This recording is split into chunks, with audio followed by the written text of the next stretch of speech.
Well, I was real close, but then I picked the wrong video right now. So, and everything's good for iCompass at the moment. Yeah, I saw that. Looking good. So, well, I was real close, but then I picked the wrong video right now. Why is it echoing back? Oh, because I haven't. All right. Hold on. There we go.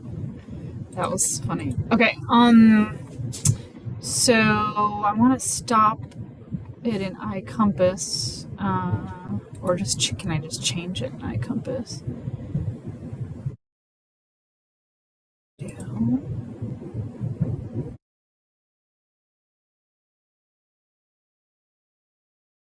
So I'm gonna change it to be December. I want it to be this one. Do we do add or create new event? Let me see. To add. Oh, there we go. Add. I did create new event. All right, that should do it.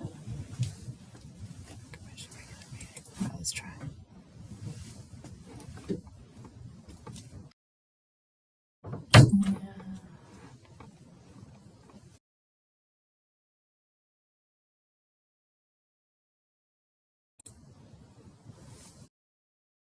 Yay!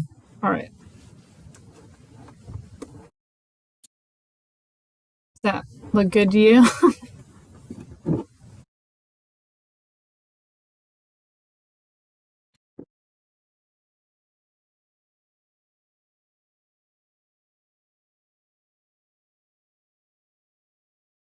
Yes, it does.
Testing.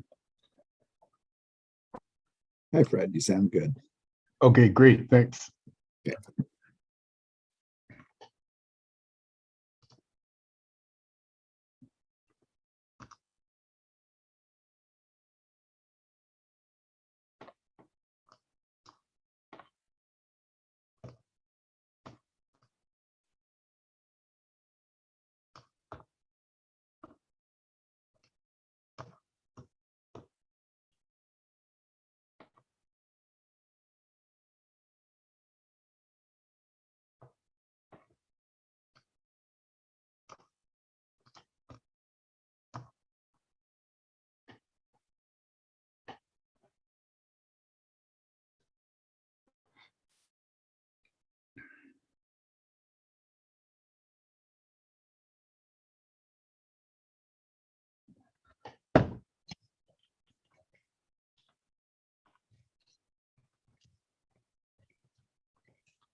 Hi, Fred, Rachel. Hi. Hi, How are David. you? How are you?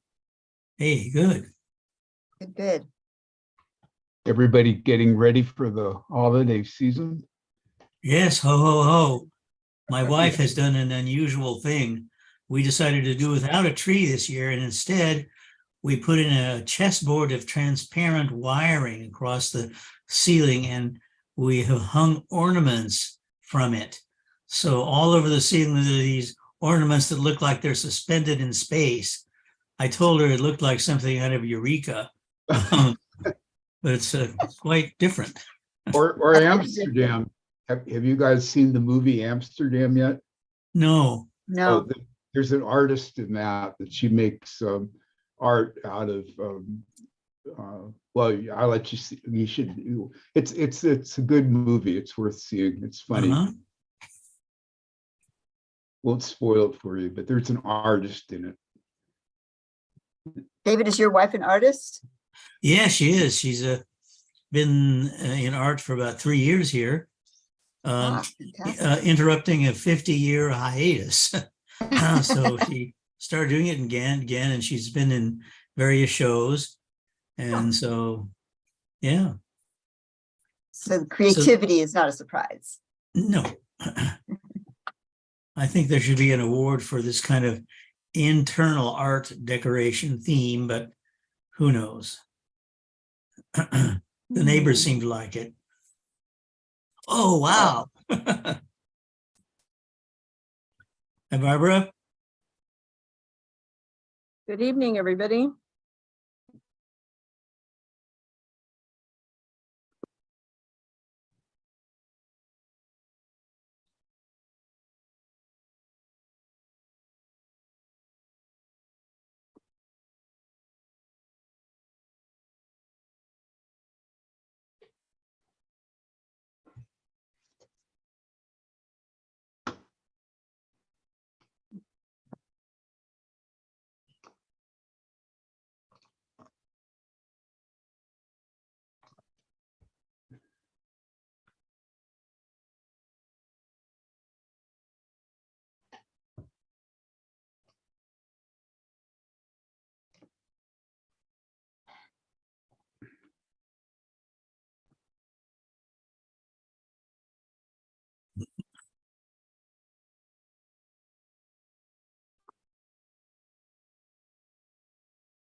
Okay.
Hi, Tom.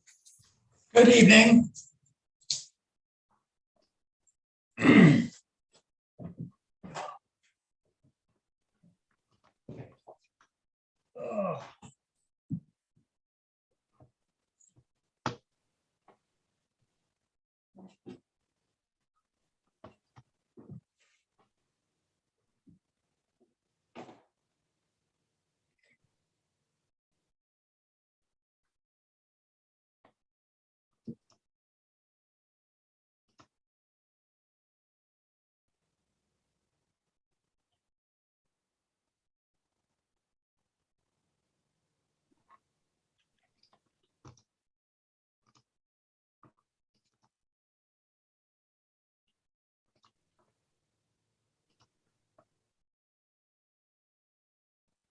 Deborah's back in the country, right? I am so sorry. I couldn't get my library computer to work. That's probably an indelicate way to put it, isn't it? Well, truth is sometimes an ugly thing. I could not, anyway, it doesn't matter. Thank you all for your patience. Do we have a quorum? I just got here.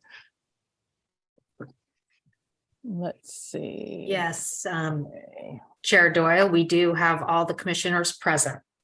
Wonderful. I am so sorry again. Apologies. I am going to call the meeting to order then. And pursuant to California Code Section 54953, all of the votes are going to be taken by roll call.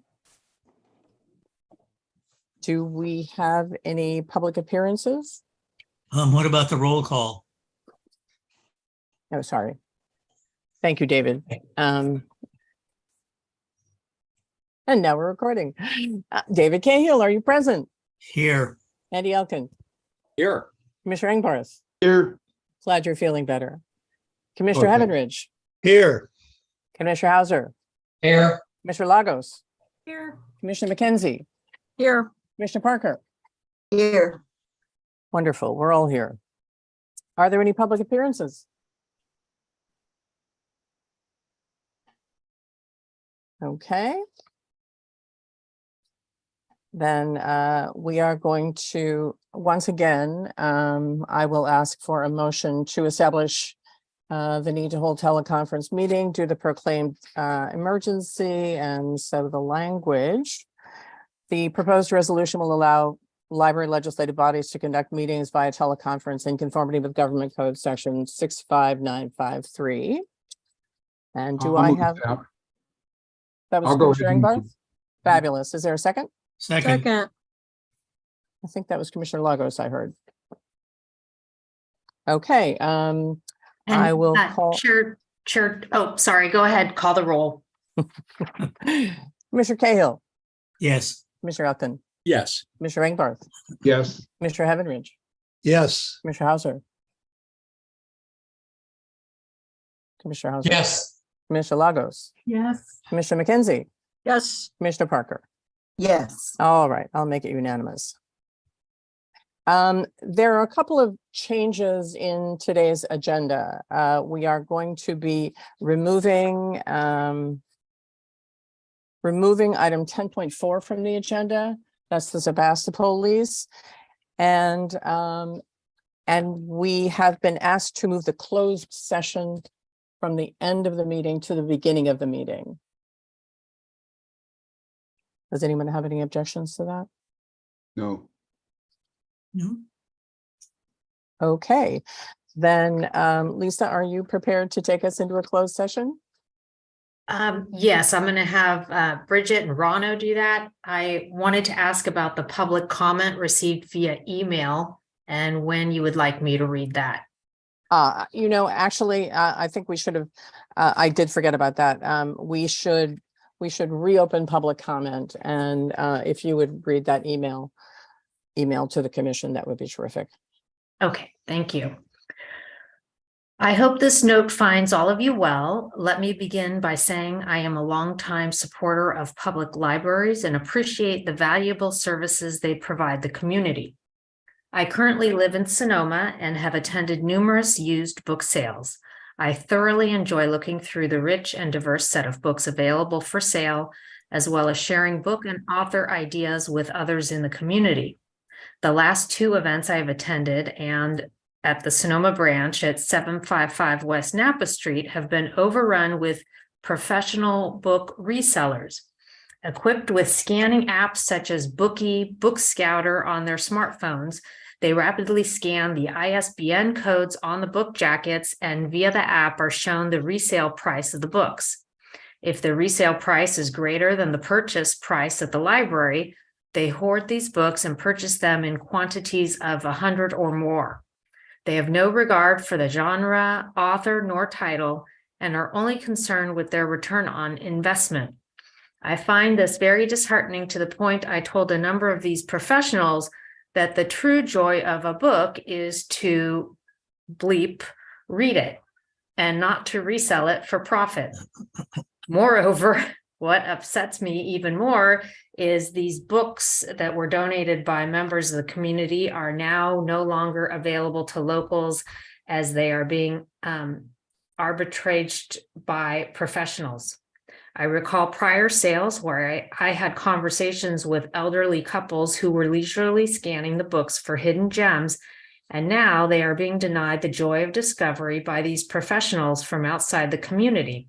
It's no longer about discovery and more about speed. I am not sure if this reselling phenomenon is a concern to the library, as you are probably selling more used books than in prior sales. I am also certain this is happening throughout all of Sonoma County Library branches. But as a friend of the library, I can tell you it just seems wrong. I think there are several possibilities you may want to consider. If your goal is to maximize revenue from the used book sales, you could do what the professionals do and scan the ISBN codes and sell them directly to clearinghouses. You could charge more for books that have a higher resale value. You could mask the ISBN codes to thwart this behavior. You could ask to see a library card to access the sale. And I am sure there are other options to consider. I am not one to point out a problem without offering to be part of the solution. I would be happy to share my experiences and offer my time to help the local library used book sales return to benefit the communities they serve and not those profiteering. Thank you for your consideration. Ray DiRenzo, Sonoma, California. Thanks very much, Lisa.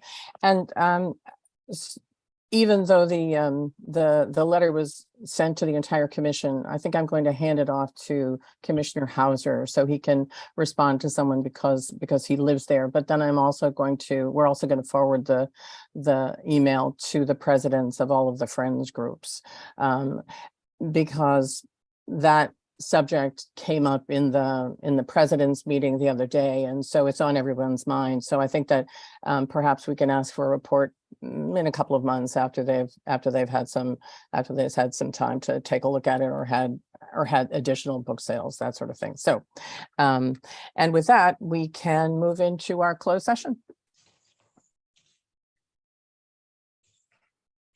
So Chair Doyle, may I ask a question?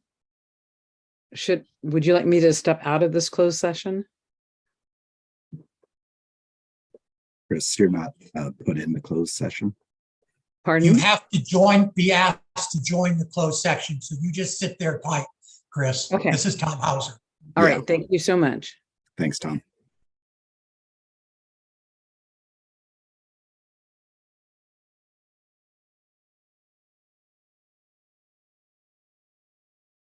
Jennifer, you can feel free to turn off your camera for the closed session if you want to.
Everyone back?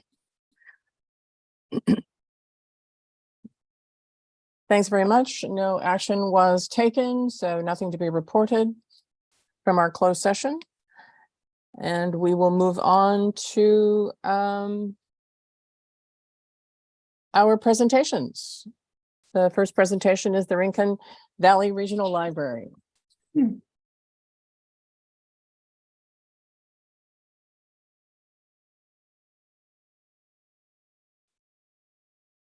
And is it Ms. Duran or Duran? Duran. Duran. Thank All you for right. Thank you asking. very much for joining us tonight. Thank you. Thank you for having me. Thank you, Library Commission, for all that you do. My name is Jennifer Duran, and I'm the branch manager at the Rincon Valley Regional Library. Thank you to our library commissioners, David Cahill and Sarah Lagos. The Rincon Valley Regional Library has opened its doors in August of 1994. And before we leave this page, I just want to just acknowledge we early on in my days here, I've been here for 6 months. I got this patron comment form, and it was anonymous. This is the best library. I love all the books and people. And it was a very well-timed comment. Put a lot of joy and pep in my step, and also to the staff that day when we received it.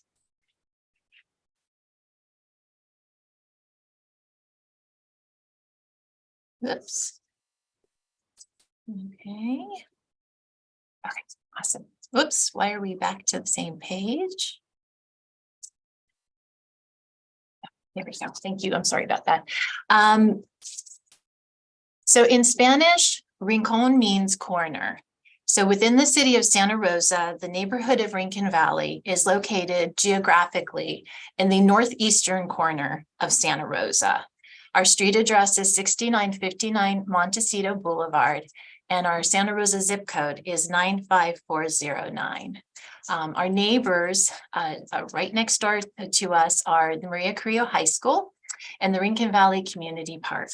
And there we are centered right in between them. The Maria Carrillo High School, it's very common that we get phone calls as to where we're located. And as soon as we start describing that we're right next door to Maria Carrillo High School, people around Sonoma County seem to know exactly where we're at. We also are very lucky. You see the little blue seat in our picture down there, that we have the Santa Rosa City bus that pulls up right in front of our doors, the 4 and the 4B.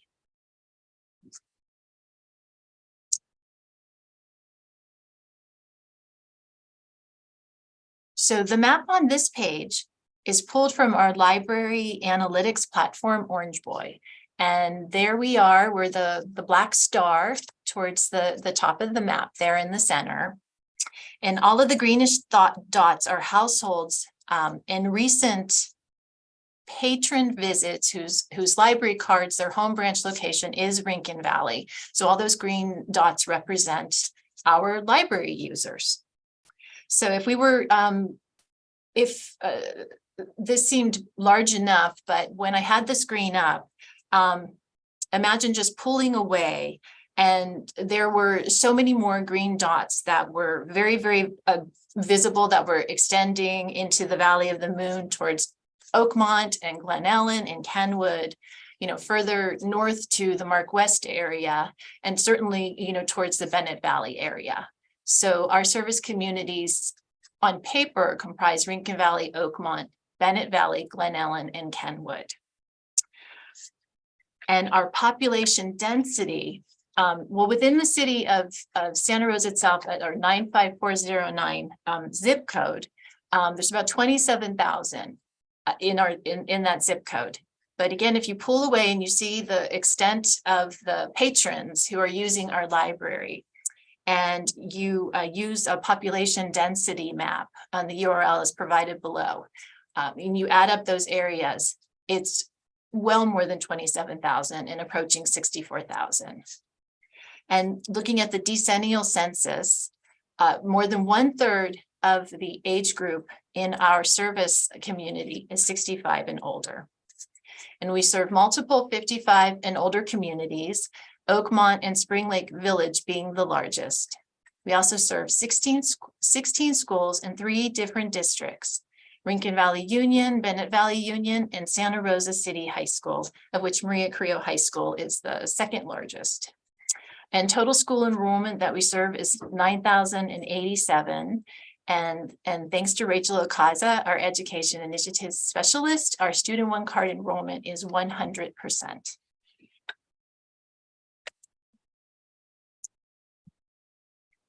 And here we're meeting our circulation staff. Sasha Anderson is a new hire this fall. We have also been recruiting for 2 shelver vacancies, and I'm pleased to say today that we do have 2 new people coming on board. We'll start training soon, and one of them is a Maria Carrillo High School student. And in the center is our library specialists, Kelly Evans and Nick Valdez. And the right photo is our library specialist, Gabriela Ojeda Flores and Matt Conway. And in the center is our supervising library specialist, Rebecca Petrashku. And not pictured is Susie Furukawa. And meeting our reference team in the center, and from left to right, our library associate is Meher Kavarana Siegel. And our children's services librarian, who is new, who just moved to Sonoma County from the state of New York, is Amanda Bator. And our adult services librarian is Julie Johnson, and teen services is overseen by Nicole Fernandez. And this year we received, Rincon Valley had several staff awards that were passed out. I received a 20-year award. Meher was nominated by all the staff as our unsung hero, and Nicole received her 5-year award, and Julie had received her 30 years of service award.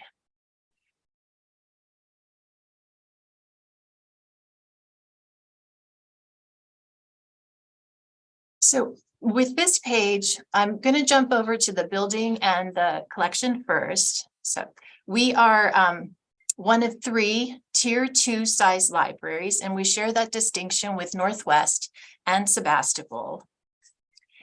And our building size is 15,000 square feet, and our collection is 62,181 items.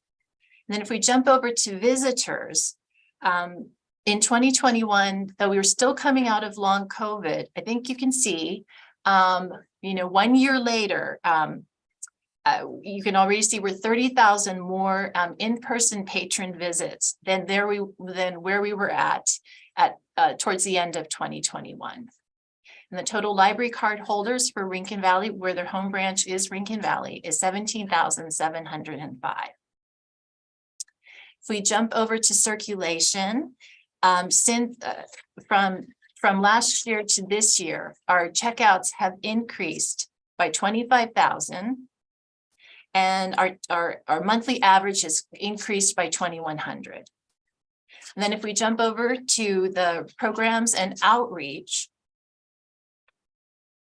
you can see this one is not calendar year, this one is fiscal year. And we're entering the 6th month of the fiscal year. And already we're at 68 events and 1,237 participants. And we're well on our way to matching and surpassing the number of events of fiscal year 2021-22 and participation.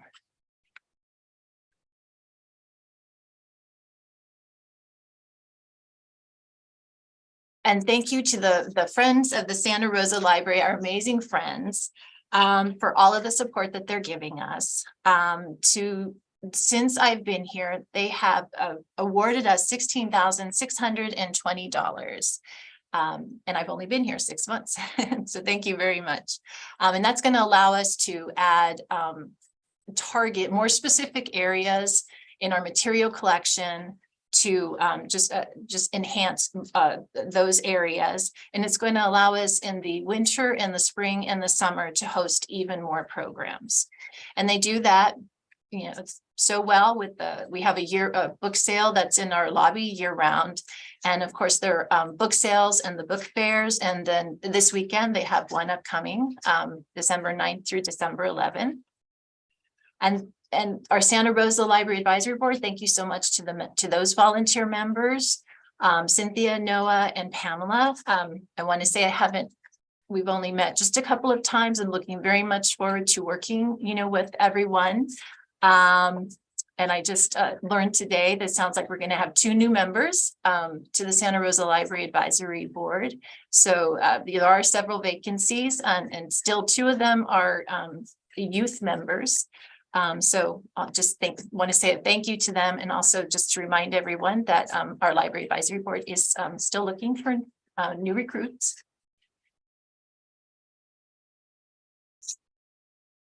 And since I've been here this past 6 months, these are the partnerships that I've been able to witness. We were a 4-day vote center in June and in November, and I know that relationship with the election board is going to continue in years to come. And up there you see the photo of the election board committee. We have a great relationship with the community park next door. That's Betsy Boyle sitting there doing a story time in the park. Betsy was our previous children's librarian, and she left us for Roner Park in August. And in the corner, that's Rachel and Betsy at the Santa Rosa Farmers Market. We have the year-round food barrel out, and year-round it fills up, I would say once every 2 to 3 weeks. We're giving them a phone call to come out and replace. Local Quilt Guild exhibits. We now have the Pointless Sisters Art Quilt Guild exhibit up. And those 2 photos are current with some of the quilts that are on exhibit right now. And that's the first quilt exhibit we've had since long COVID. And the exhibit is up through the middle of January. So if you haven't had a chance to get out here and see it, still up, come out and enjoy. And pleased to say, 4 Paws has returned. They were with us long before COVID, and I know they're still building up their volunteer recruitment themselves. But we do have our Read to a Dog program back once a month on one Saturday a month. And you can see that little boy, how happy he is. And you can't see Giselle the dog, but too much, but you can see her little nose. And then just all the programs that we do. This is representative of the adult programs we do. The last 6 months since I've been here, the arts and craft programs have been the sellout crowds. Registration has been full and, going on to waiting lists. So we've had paint parties, the Papel Picado, we had a succulent geranium workshop. Over in the corner, the staff picks is, and that's just representative of how much readers advisory that we do here. And coming here, that was like the #1 thing that really, really jumped out at me. And also reminded me to beef up my readers advisory skills. Just constantly, we have people coming in with lists of books they want, and then they pretty much tuck that list away and they just ask us. Now, there's just a lot of trust and faith in the choices that we make too for them. And they'll ask us for a few more picks to go home with. And pleased to say the UC Master Gardeners is back with us. And that would be another partnership that we've had pre-COVID and after COVID that we're really proud has now come back. And our book discussion group, the second Wednesday of the month, that has been going on, my gosh, more than a decade. And we do, and some of the readers in that discussion group were there from the very beginning when it first started. And we have a very robust teen scene here, especially after school, being next door to Maria Carrillo High School and very close to Santa Rosa Middle School. So some of the highlights here that we have, you can see the action in the room with the kids over there at the tables playing chess. What you can't see that day is when this photo was taken is that every alcove in this building was completely full. Every seat was taken. Our Kodo Dojo, and that's a class we do once a week. That's another relationship that's been cultivated because we have a key site, a volunteer who comes out and leads instruction on that. There's the now robot down underneath the Coder Dojo, and that's something we don't bring out every week, but we do bring that out for the kids to have fun with. There's a view of the walkway. That's just the tip of the iceberg you would see, outside our building with the amount of students. And certainly having a bus stop outside your door contributes to why we have so many students under our walkway, as many of them depart to other parts of Sonoma County. Our coloring table, and another highlight is a For Your Eyes Only collection. Those are topics, tender topics, difficult topics. And we offer those books for the teens to take. I mean, all of the branches have them. And just this fall with the Friends gift money, we were able to replenish that collection for the teens in our community. And then we have our children's activities. Lots of early literacy activities. We have a new children's librarian. So we're super excited. We're meeting tomorrow to do some planning for our early literacy activities for early next year. We keep the room alive. There's interactive play toys. A little girl playing that interactive play on the blue carpet there.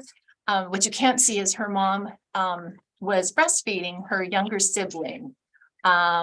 Off in the corner, we have tables. All of the tables are papered. There's something to do in our room all the time. The computer over there in the corner is always in use. And after our early literacy programs, and you can see in the bottom left and the bottom right, our early literacy programs, we always add play components and social components, social learning components to those activities. And in the center, science and STEAM, the Dino Stop Motion represents that, and it's led by a local teacher, Lindsay Hunter. And the Palatero Man, the book reading and sing along with Lucky Diaz. I'm sad to say I wasn't there that day, but that was one of the best attended programs we had this fall, and we got a lot of verbal feedback from our families how much they enjoyed that. So that's like a sampling of where we've been and where we're at, and now where are we going? Well, we're all open on Sundays, so that's exciting. Our staff is increasing from 12 to 15 this fiscal year, and I can say that by the beginning of the year, we will be at 14 when you include those 2 new shelvers. We're planning in the spring to ask events with our Friends programming money to bring back some of the larger attended family entertainment, puppet shows, live animal shows, perhaps maybe the Santa Rosa Symphony, and start considering bringing those back to our young families again, because there's a lot of new young families in our community that with long COVID, they've never experienced those types of programs yet in our buildings. Our new children's librarian is super into manga. And so just yesterday, she already showed me she's making a template. We're going to be adding an anime book club to our programming next year. And I'm so excited. We're getting communications from the teachers now to plan physical in-person library visits. It's been a little slow to grow there, but I'm so pleased to say that now we have some class visits lined up. And in turn, we're going to be, and they're going to be double. They're going to be class visits to the library. And then a little later in the school year, we're going to go back into their classrooms to do online presentations. The East Street Studio is also expanding, and there's going to be a sound studio set up in 2023 in our location. And in 2024, we'll be celebrating 30 years. So I'm sure that we'll be planning something super special that year. And this is my last slide, and I couldn't leave without showing you our beautiful courtyard and patio. And Kelly Evans, our library specialist, has a major green thumb. She's super, super talented and keeps those plants growing out there. And it's a lovely spot to be. And we do have chairs and tables out there, and people do sit out there and enjoy that. And thank you very much for allowing me to be here tonight. And I'm happy to answer any questions. Thanks very much. And Sarah and David, do you have any additional bragging that you'd like to do about about the Rincon Valley? No, I just think it's incredible that you reached the 100% of the school card. So congratulations, that's really impressive. Thank you. No, I'm just continuing to be impressed by the level of activity at all the branches in Santa Rosa. As I told the lab, I guess it was last week, just reading the list of programs makes me tired. So extensive. But so much energy in the community. Yeah. Any questions from any of the other commissioners? Commissioner McKenzie. Yes, thank you, Jennifer, for that extensive presentation. I loved all the lovely details, the interesting thing like Rincon meeting corner and, you know, explaining all that stuff. Anyway, you're always great at that kind of detail and explanation. I agree with what your Santa Rosa reps were saying, that is just so much going on there. It's really, really impressive. I love the quilts hanging up there. They're so pretty. It just adds a whole atmosphere to it. And thanks for that information about the staff picks being so important and the crafts programs being really, really popular. That's helpful information. I just want to say that we miss you in Runner Park. You did such great work for us in Runner Park and stepped in as an interim manager, branch manager, at least twice that I remember. And we hated for you to go, but we're really happy that you're happy in this busy branch. So thank you, Jennifer. Thank you. So, a minor question. How many of your staff are bilingual? Do you have bilingual staff members? We have 3. 3. Okay, thank you. Anybody else? Thank you so much. Much appreciated, and we look forward to visiting. Thank you. Okay. All right, our next presentation is going to be on the Joint Union Administration Staffing Study, and that's going to be Jessica Romero and Sarah Vantries.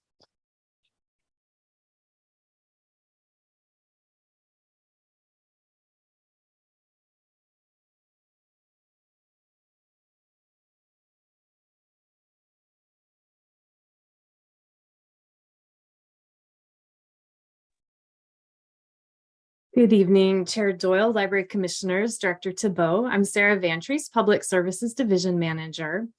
We'll be sharing tonight about the staffing study that was recently completed. This is a study that was jointly conducted by the Libraries Union, SEIU Local 1021, and Sonoma County Library Administration. Good evening to all. My name is Jessica Romero and I'm the Central Branch Manager. Please bear with me. It appears that I'm losing my voice at just the opportune moment. We will be talking about the purpose and process of the study and give you an overview of its recommendation. We also want to acknowledge tonight additional community members, some of whom are here tonight. From the union, Supervising Library Specialist Nick Alba, and Library Specialist Kathleen Holcomb. From Administration, Interim Director Erica Thibault, Acting Co-Deputy Director and Collection Services Division Manager Jamie Anderson, and Human Resources Manager Suzanne Silva.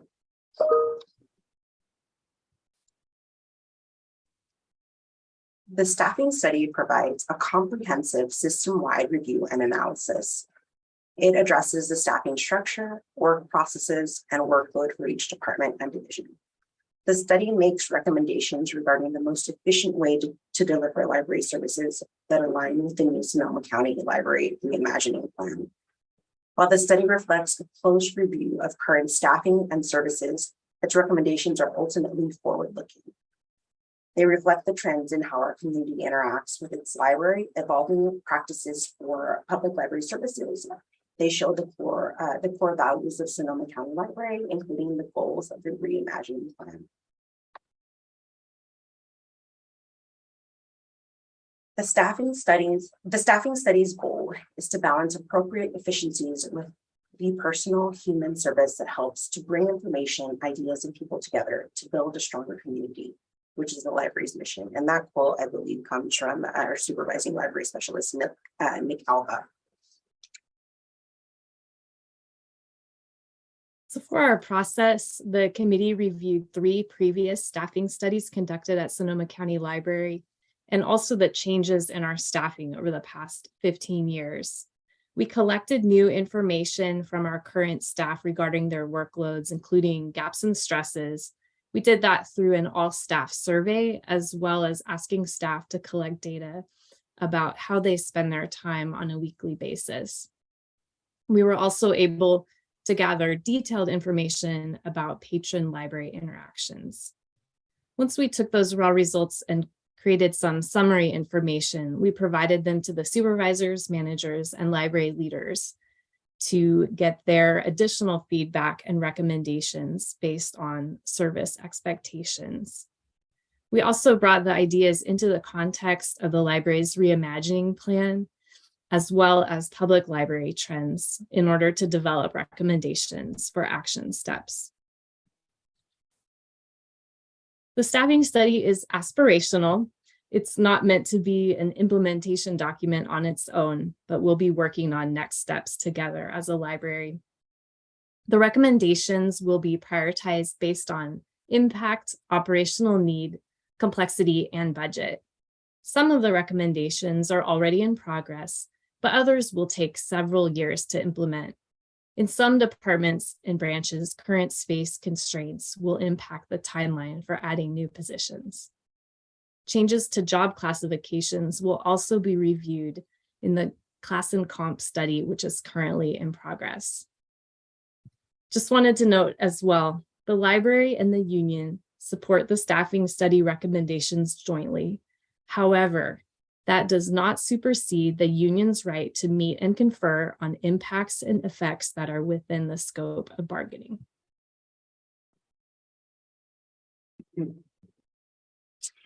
A few recommendations and goals may apply to any division. We support staff's strong desire to collaborate and keep departments from being siloed. We will look for ways to embed system-wide staff into branch work. Along the same lines, we will track system-wide work and balance between positions and departments as needed. Many staff would like to work 30 to 40 hours per week. When new positions are created or vacancies occur, we will continue to offer hours to existing part-time employees if operations will not be affected. Again, changes will not be imposed without appropriate negotiation between the library and the union. So now I'll walk you through the staffing study's recommendations for support services departments, starting with budget, accounting, and finance. In this department, we currently have 1 vacancy. Once that vacancy is filled, the CFO will be evaluating the need for an analyst level position to function in the roles that are listed here. For collection services, we saw a major need to add a position that works specifically with the archives, and that's contingent on whether our library continues to oversee those materials. There's also a rebalancing of positions between collection services and facilities and delivery services that's already underway. We've reclassified a position from resource sharing into a delivery driver position that's helping us move materials more efficiently between locations. The study recommends adding a permanent administrative support position in our fund development department. Currently, we do have an extra help employee who's filling this role. For graphics and marketing, we also recommend reclassification and new positions that will help the department meet increased needs. We also see that bilingual staff are very valuable in this department to meet the library's goal to reach and engage Spanish speakers with full and equitable access to our services. For human resources, there's a variety of new positions that can help increase this department's capacity, in particular in the ways it supports all system-wide functions. We recommend a position that's at an assistant department manager level, as well as an analyst who can help with HRIS, human resource information systems. We'd also like to suggest adding a paratraining support specialist who can help with training and onboarding, which are key when our library has reached the size of staff that we now have. In information technology, one of the main recommendations is already in progress. In October, you approved a new allocation of a senior IT technician who will serve as our system-wide circulation trainer and coordinator. So that recruitment's currently underway. In fact, we are interviewing for the position tomorrow. In IT, we'd also like to add a digital literacy specialist who can help implement new special projects, as well as train staff for those projects.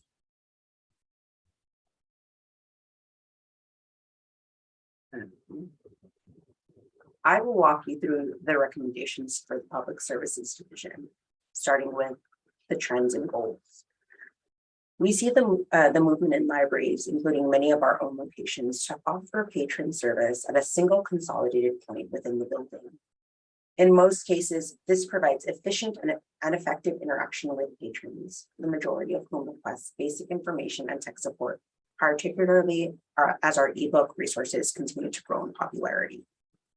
We also see that the combined trends of decline in physical item circulation and increase in reliable automation has the potential to free staff time to support higher impact patron engagement. This can allow staff to step away from strict circulation goals. Currently and ongoing, all public service staff have important work for meeting the community's needs via the reimagining plan. To broaden the diversity of our workforce,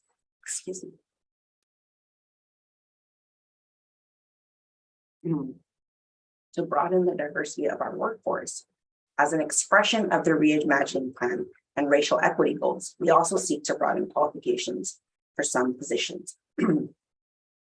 In order to recruit and retain employees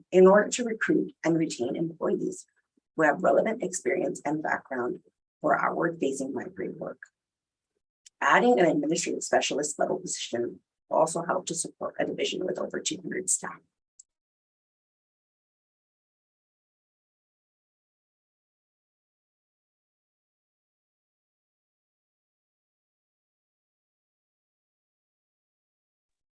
I apologize for the interruption.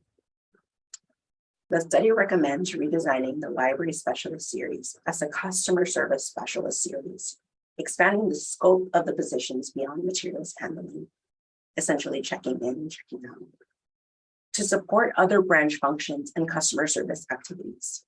This matches current needs, anticipates future trends, provides new growth and leadership opportunities for non-librarian staff. A senior customer service specialist can serve as a right hand to the branch manager to support an excellent user experience for visitors, as well as serve as a person in charge when the manager is off-site.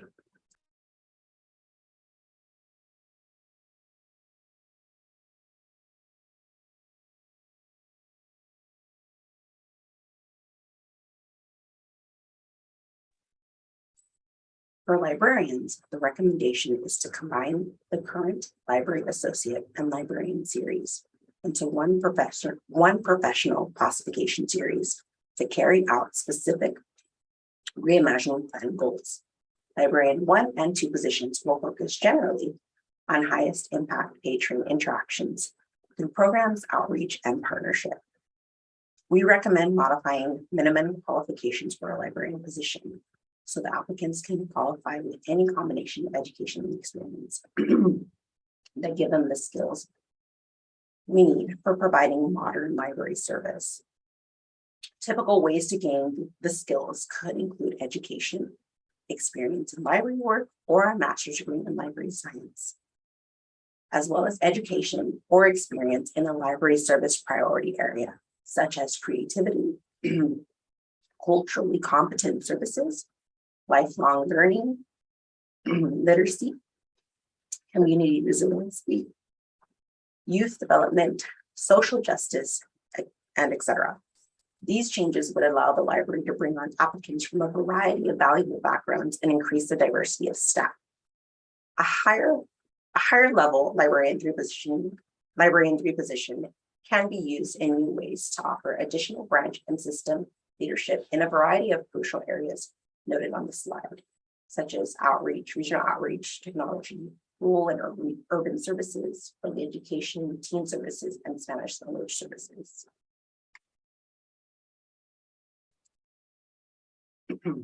The additional branch leadership and functional supervision of librarian threes and supervising customer specialists will free branch manager time to provide overall leadership for the branch and the liaison between the library and the service area. It will allow the position to be more outward facing with a high level of community engagement and interaction. The study recommends that the library consider whether to create tiered branch classifications and whether the current standalone central branch manager position should be reclassified as unrepresented.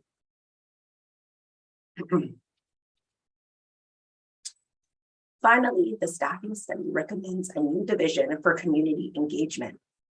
The division would focus on programs, events, and outreach, including the Bibliobus and adult literacy services. The division would be formed using a combination of new and existing staff, such as event staff, the adult services administrator, and the children's services administrator. A new division head and young adult services administrator would be added. A customer service specialist would assist with outreach, programming, and Bibliobus work. The division could also support and coordinate the work of embedded staff working from branch locations. With the reimagining plan in mind, developing this division is a priority for the library and supports the goals identified by the staffing study. Thank you for your time and your patience, and now we're happy to take any questions you might have.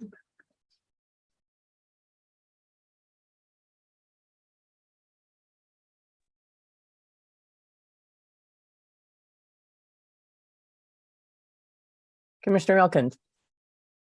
Thanks very much for the presentation, and I'm really delighted that you were able to do this as a joint effort with the union. That's a wonderful accomplishment. I had a couple of specific questions where I just wasn't clear what you meant. I'm hoping you can just elaborate a little bit. Two in particular. One, you referenced single service points for effective service. I'm wondering if you could perhaps illustrate that with an example. And the other, the slide regarding professional librarians, you said qualify with any combination of relevant service. Not clear to me how that's different than the present situation. I'm hoping you can elaborate. Thanks.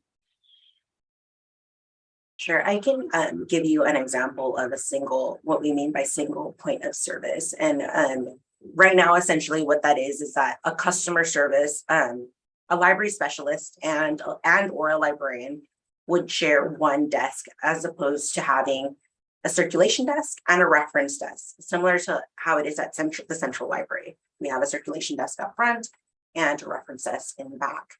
Some of our libraries now have one point of service, such as Sebastopol. They have their desk in the middle of the library, and they have librarians and library specialists currently serving the public from that one desk.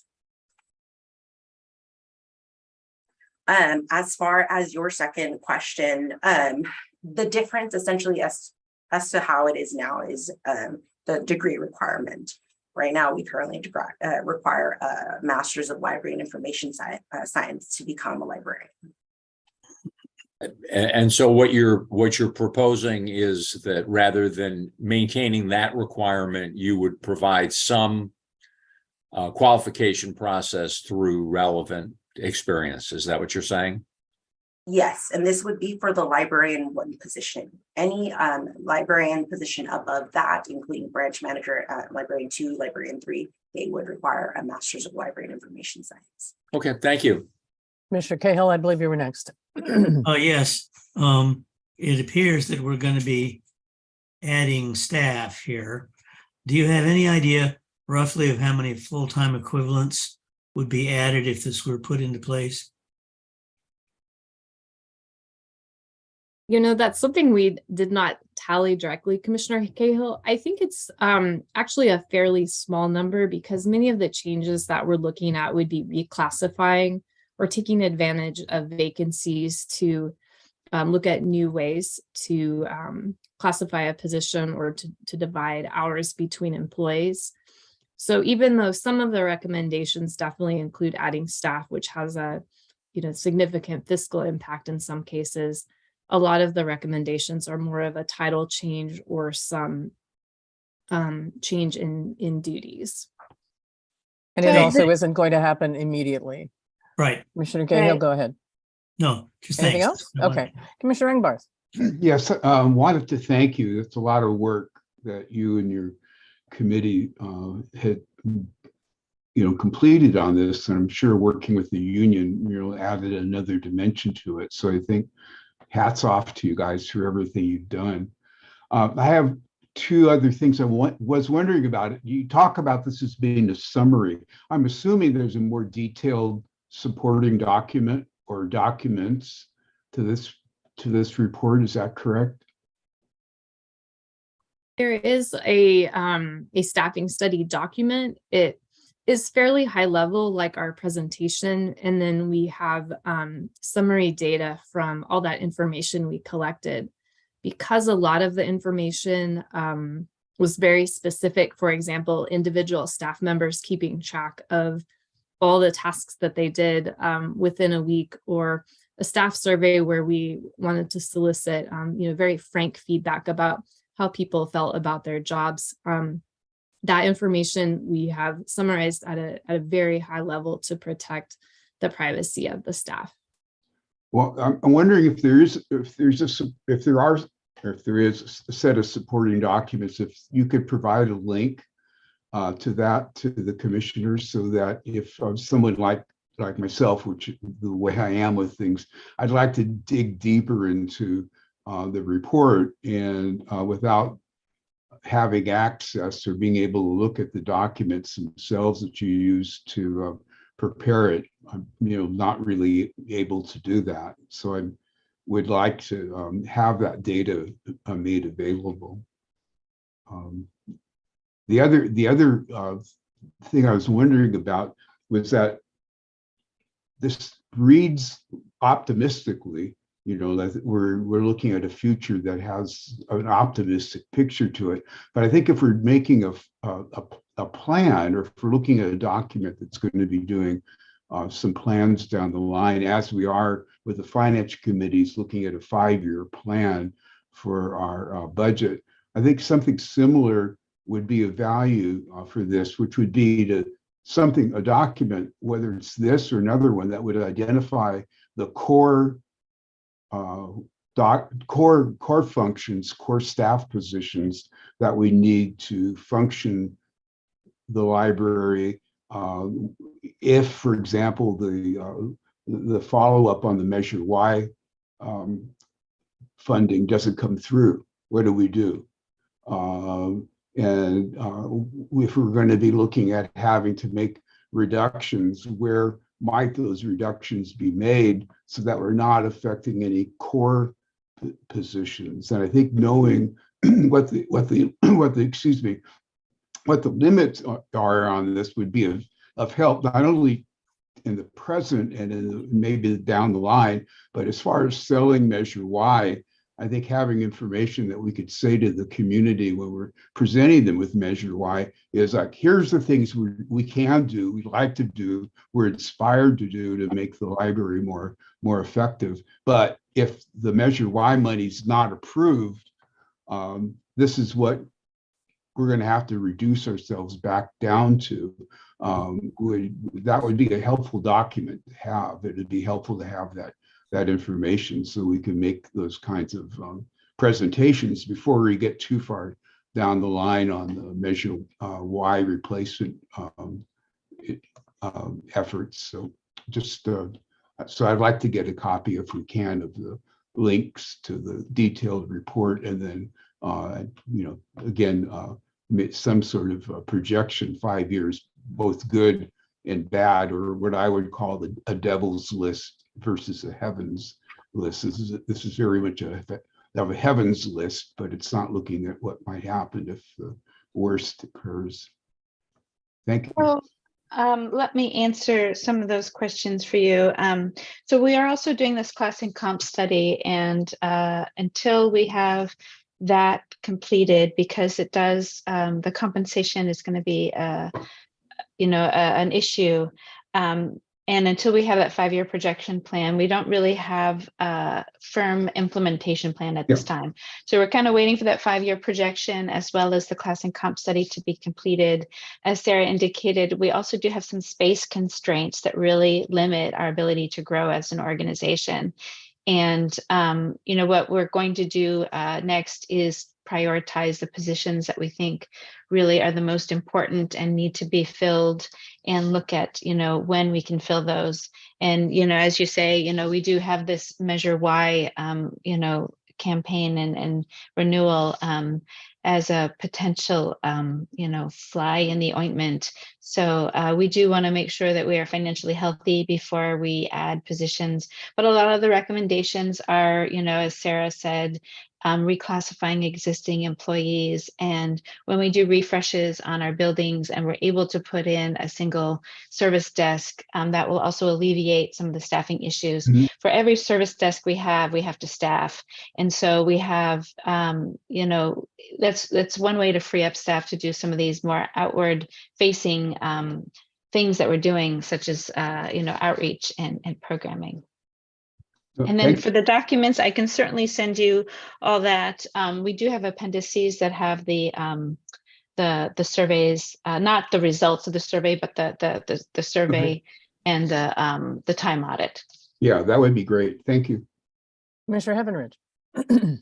Yes, thank you, Sarah and Jessica and everybody else that worked on this. I know it's a lot of work, and we do have a need for additional staffing. I can see that.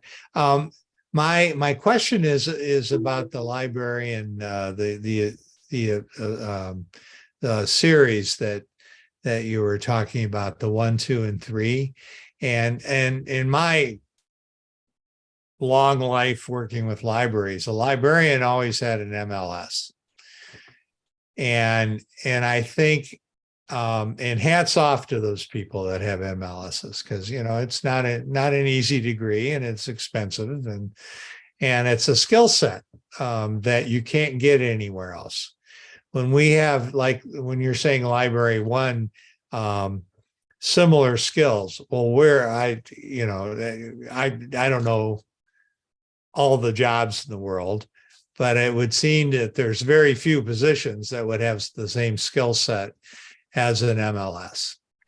And so I'm a little worried about watering down that. And maybe the title itself could be something different, assistant librarian or something, but to say they're a librarian that has similar skills worries me in our system, that we should pride ourselves on our professionalism and the skills that our staff have.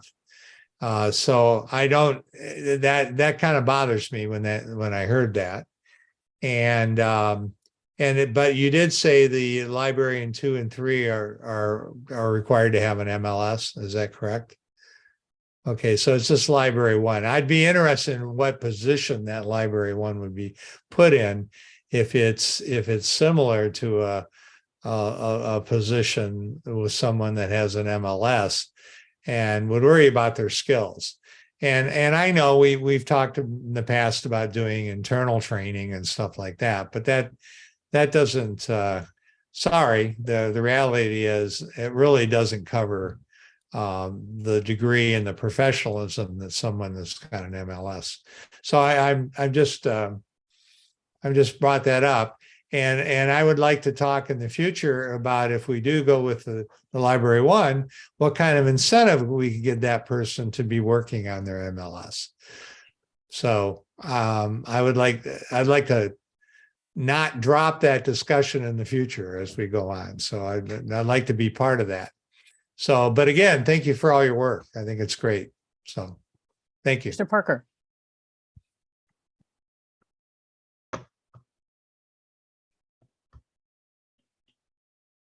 Is somebody, are you guys waiting? Rachel, did you freeze? Sorry, took me a bit, I'm mute. I'm here. You can hear me now? There you go. Okay. I also want to congratulate the team putting together this document and the study. It obviously took a lot of work to put it together. Early in the presentation, you referred to embedding system-wide staff into branches, and I'm sorry, that left me scratching my head. Can you give me some examples of what that means?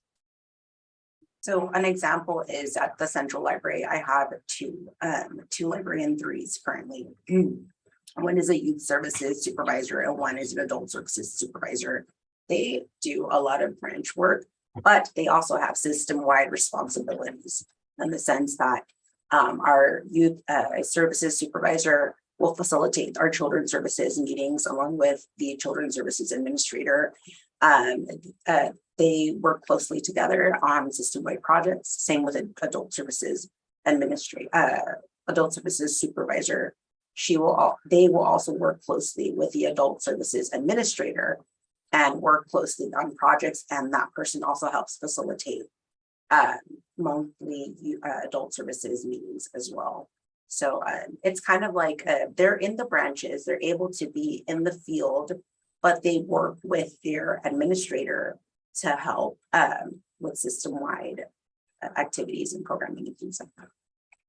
Would this be considered a career path opportunity for further development? They're already librarian threes, but then having this relationship with the overall administrator, does that give them another career opportunity?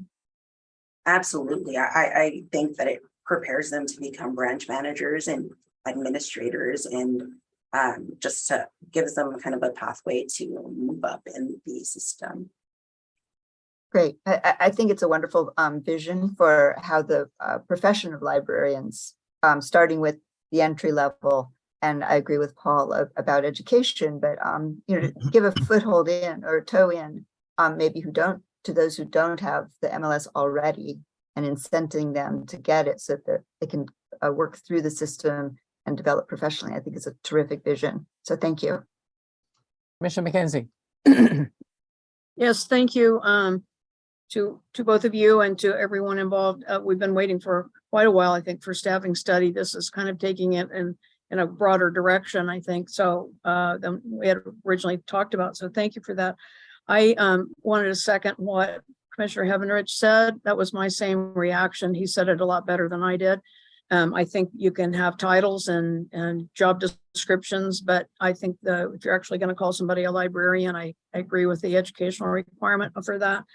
And I'm fine for career paths and so forth, but I think we have to be careful with titles and what's meant by that. And I also kind of took, as Commissioner Parker said about embedding, I thought I understood what you're talking about. I really take issue with that word. It has a very military, how they embedded the media in the military in the Iraq War. There's a better word for that, I think. And it's a small point, but anyway, I just wanted to make that one. And I was under the impression what you're talking about was maybe some of the people who are working at headquarters would no longer work in headquarters, but in terms of what you're talking about collaboration, they would then work in the branches. Is that what you're saying? Like some of the people in headquarters would be working on the branches? Yeah, I can speak to that. Thank you, Commissioner McKenzie. Another current example of embedded staff is our digital literacy specialist, Bridget Hayes, whose office is actually in the Central Library basement. And that's given her the opportunity to help engage with patrons in terms of emerging technologies in the East Street Studios and other projects like that. As Director Thibault mentioned, we do have space constraints at our branches, and so we have to think about these I'm trying to think of a synonym for embedding on the spot, how these collaborative countywide staff can sort of fit in, both into the workflow, but also physically into our spaces. Another example of how system-wide staff could be integrated into branches per the recommendations of the staffing study would be in terms of staff that are working with and related to the community engagement division. So when we look at adding librarian threes with the responsibility for system-wide leadership in a variety of crucial areas for library services, we could, bring that group to headquarters and kind of have that meeting of the minds there, but we do see a lot of value in the staff working in branches. For example, if we have a librarian 3 who specializes in services to rural communities, we would love to see that person positioned in a branch like Guerneville or Cloverdale, where they can lead the library from that position, just as an example. If I may, I would like to go back to these questions about the MLS degree and whether that's required or not. And I appreciate you bringing this up. It's been a topic in libraries for a long time. What do we do when the library profession in the United States is overwhelmingly white, female, middle class, and that doesn't represent most communities? How do we diversify the staff and bring perspectives that help us further library services for all people by better reflecting the communities that we serve? We're not the first library to suggest this. By no means are we cutting edge in this area, and it's been a very interesting professional conversation that's been going on for many years. A couple things we just want to highlight: we don't consider that we would be watering down the services that Sonoma County Library provides, and our goal here is to have a more flexible pathway that could allow people who have perhaps done a very, similarly difficult degree in early childhood education or in social work, who have very beneficial skills to the kinds of programs and opportunities that we want to make for our community, how to give them a pathway that doesn't kind of keep them down at a clerical level. Clerical staff are very important to our mission, but when we look at the skills of many of our existing staff who don't have the MLS, we see how we could retain them and reward them for their years of experience with us, their institutional knowledge, and the skills that they have brought from other professions. We can promote more from within. We can retain our valued employees. You might be aware as well, in our even in the Bay Area and amongst the libraries that we consider as comparators when we're looking at class and compensation, for example, there are quite a few libraries here that also have more flexible pathways for their entry-level librarians. So those include Napa and Alameda and Contra Costa. And as we look nationally, we also see that there are some libraries that are known for innovation and very strong service to the community that have also made this pathway taken a slightly different route. And I think, this is going to be an ongoing conversation in our profession here at SCL and outside, and we appreciate your engagement in that as well. I would also like to add a quick point. We also live in one of the highest cost of living areas and in the country. We have a hard time sometimes, recruiting because it is so expensive to live in Sonoma County. And I think the degree is very expensive. So it would open up a pathway for very qualified staff to be able to become librarians without having to go through that expense. Erica, you were going to say something, I believe, and then Commissioner Lagos. Oh, we're not hearing you. So we want to incentivize getting the library degree. The MLIS requirement will only be for individuals who are librarian 2 or above. In our current MOU, all librarian 1s become librarian 2s after a certain amount of time in the position. And what we would do is change that so that you could be a librarian 1 with an MLIS and very little library experience, or you could be a librarian 1 without the MLIS and a lot of library experience or other relevant experience. And if you want to promote or if you want to progress, then getting that degree would be important. We also have through the state library, the Public Library Scholarship Fund. So all public library employees who are in library school can apply for the scholarship.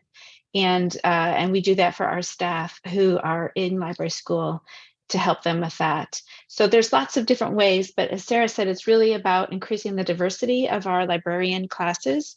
In libraries, the higher you go, the wider it is.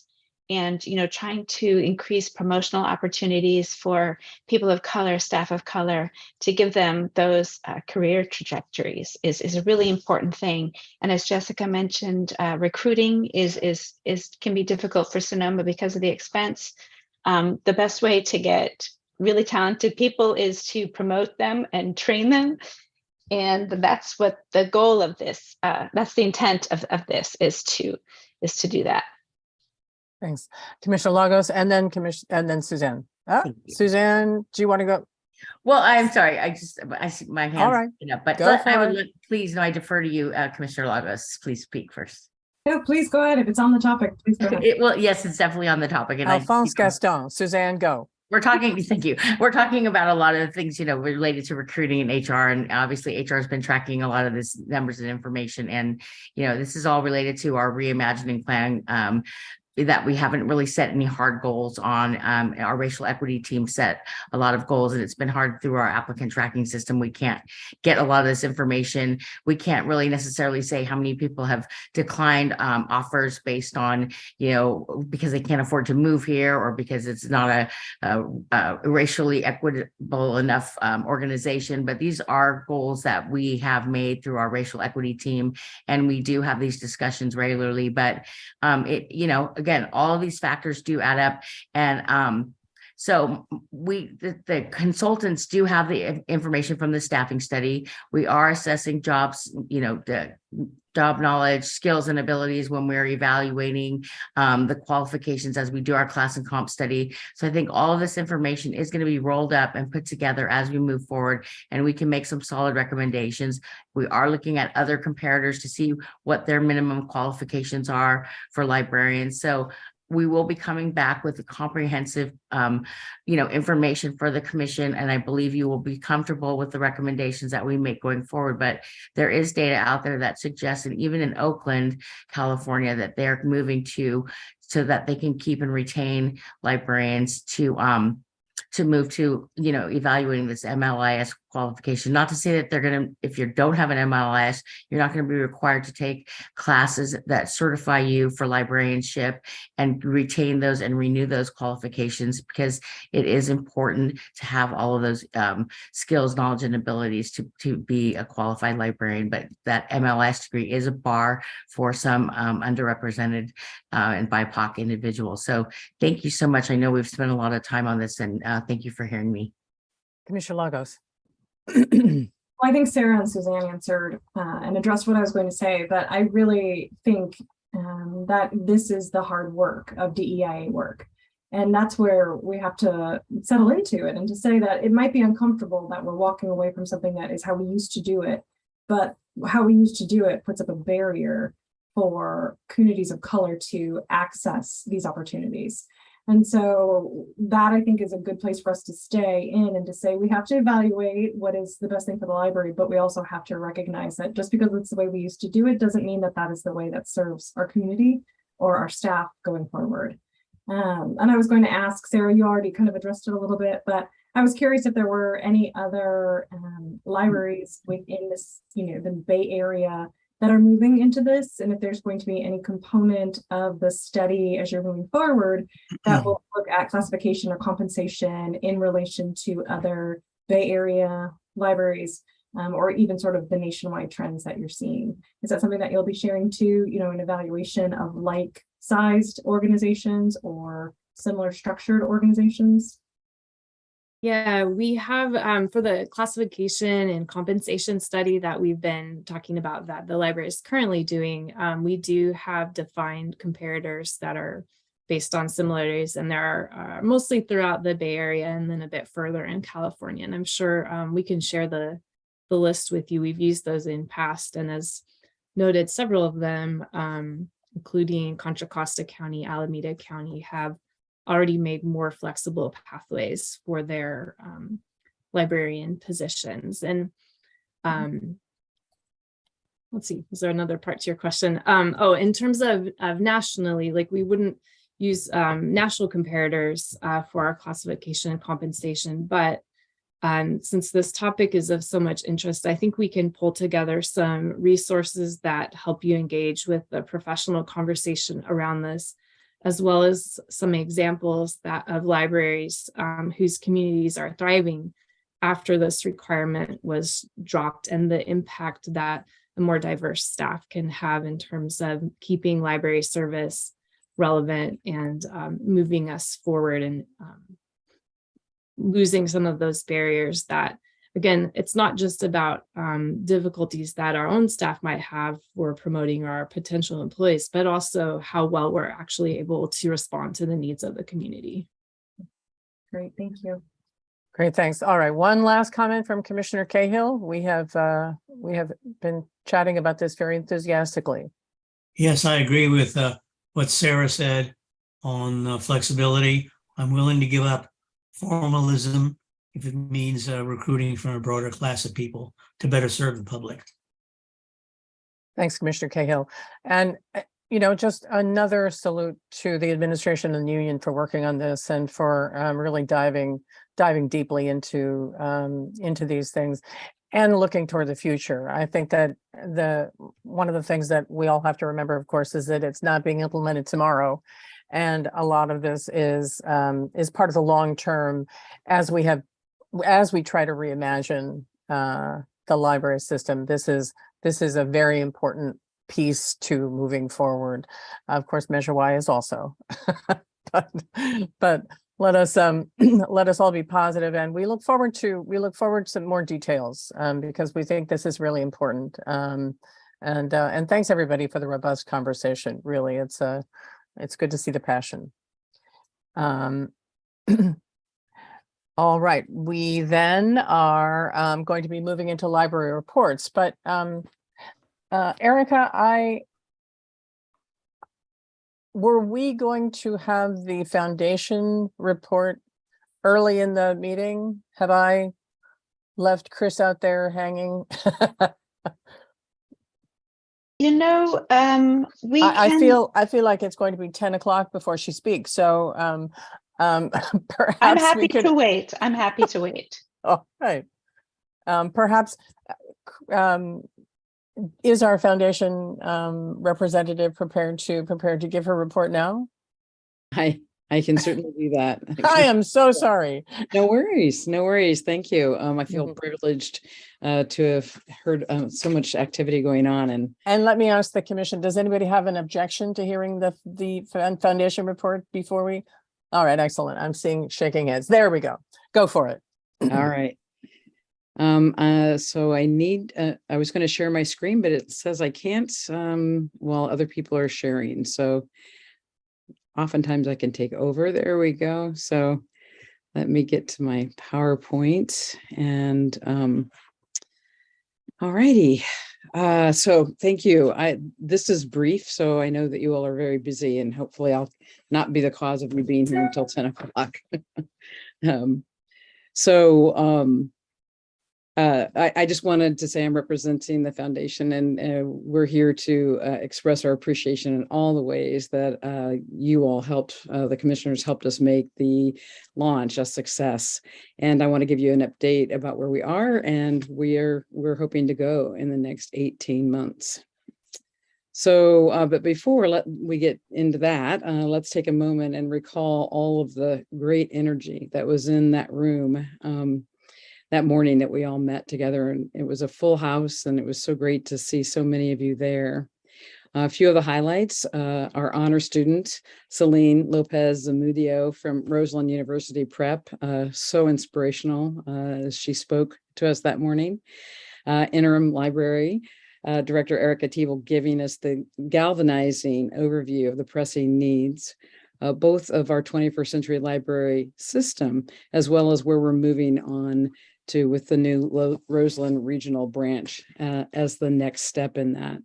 And then we had some very honored guests, Carol Newman, Carol Orm, and Alicia Sanchez, owner of KBBF Radio, and our campaign's ardent advocate, Herman Hernandez, here with the Friends from the Wine Country excuse me, radio, Jackie Gonzalez and Melissa Gailani, Marco Suarez from Sonoma County Economic Development Board.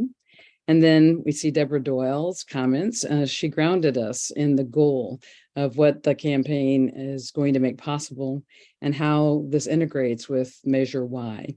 And then Supervisor Chris Corsi gave us a resounding rallying cry. So it was a very exciting way to start an early morning. So thanks to all of you who helped us get that going. We especially want to thank the commission, Chair Doyle, for her generous participation in the program and the video. I loved the video and everybody's part on it. I hope you all enjoyed the video as well. To hold this event, we had to develop the first time ever for this foundation, a list of prime prospects, people to invite, and many members of the commission contributed excellent names to that list, as evidenced by that morning. Commissioners also played key roles as hosts: Chair Doyle, Vice Chair Tom Hauser, Dave Cahill, Sarah Lagos, Rachel Parker, and Barbara McKenzie. Also, Jake McKenzie hosted a table for us. Thanks to each of you for doing that. Excuse me, Chris. Yes. I think Bridget and Rano have made it so that you can share your presentation. And my apologies. I believed I was. And if you're not able to pull it up, we can have one of them share it on your behalf. I'm sorry. I am sharing it. So, I mean, from my perspective, so that's too bad. You're missing all the great pictures and things, huh? So let me try again. And then if I'm not successful, I'll ask someone to help. So, let's see, are you seeing it now? Yes, we are. Oh, I'm so sorry. Thank you for letting me know. I'm not going to re-speak during all of the slides that I've done, but let me at least get to the photos. They were really great photos. We had a photographer that did a wonderful job capturing that moment. So really grateful for that. So I'll give you a minute to look at those. I know we're busy. Let me close some of this. Alrighty. Oh, so anyway, thank you for all of the participation that this group of people made and had with us. I also want to just mention the great moment that when Barbara and Jake responded to the comments from Vice Mayor Eddie Alvarez announcing surprise gifts and added to that their own match. So thank you, Barbara. Appreciate that. We're also, of course, deeply grateful for the contributions of so many people on staff. Erica's ongoing leadership in this process has been just remarkable. Jessica Romero and her great team at Central were really wonderful hosts and did a great job helping us that morning. Mike Daw, Bridget Hayes, the IT team made that just seamless. Dave and his facilities crew, they were there the day before helping us and that day and did clean up, and they were wonderful to work with. Ray Holly and his communications team, who basically created the entire campaign look and key materials, have just been invaluable to the foundation. And of course, our fund development team, Craig Palmer and Suzanne Axtell, who is a wonderful new addition. And without her, I'm not sure how we would have ever gotten that whole day done and organized. She's just been wonderful to have supporting and helping. So I'll move on now to the summary of the funding. I think everyone is aware that the gifts announced that morning totaled $155,000. The three gifts from Pat Kuda, Eddie Alvarez, Barbara and Jake McKenzie. The $25,000 contributed by the Friends of the Santa Rosa Libraries was a wonderful gift. And then the foundation announced a $100,000 match. We will match all gifts one-to-one for the year-end campaign that was launched right after the event. Immediately after that morning, we were notified of a $20,000 gift from Clark Mitchell, who's on the Lantern board in Sebastopol Friends, and he's giving to the Roseland campaign. There was also a $5,000 gift from Susie Marzalek, who many of you know as a prominent leader in the philanthropic community.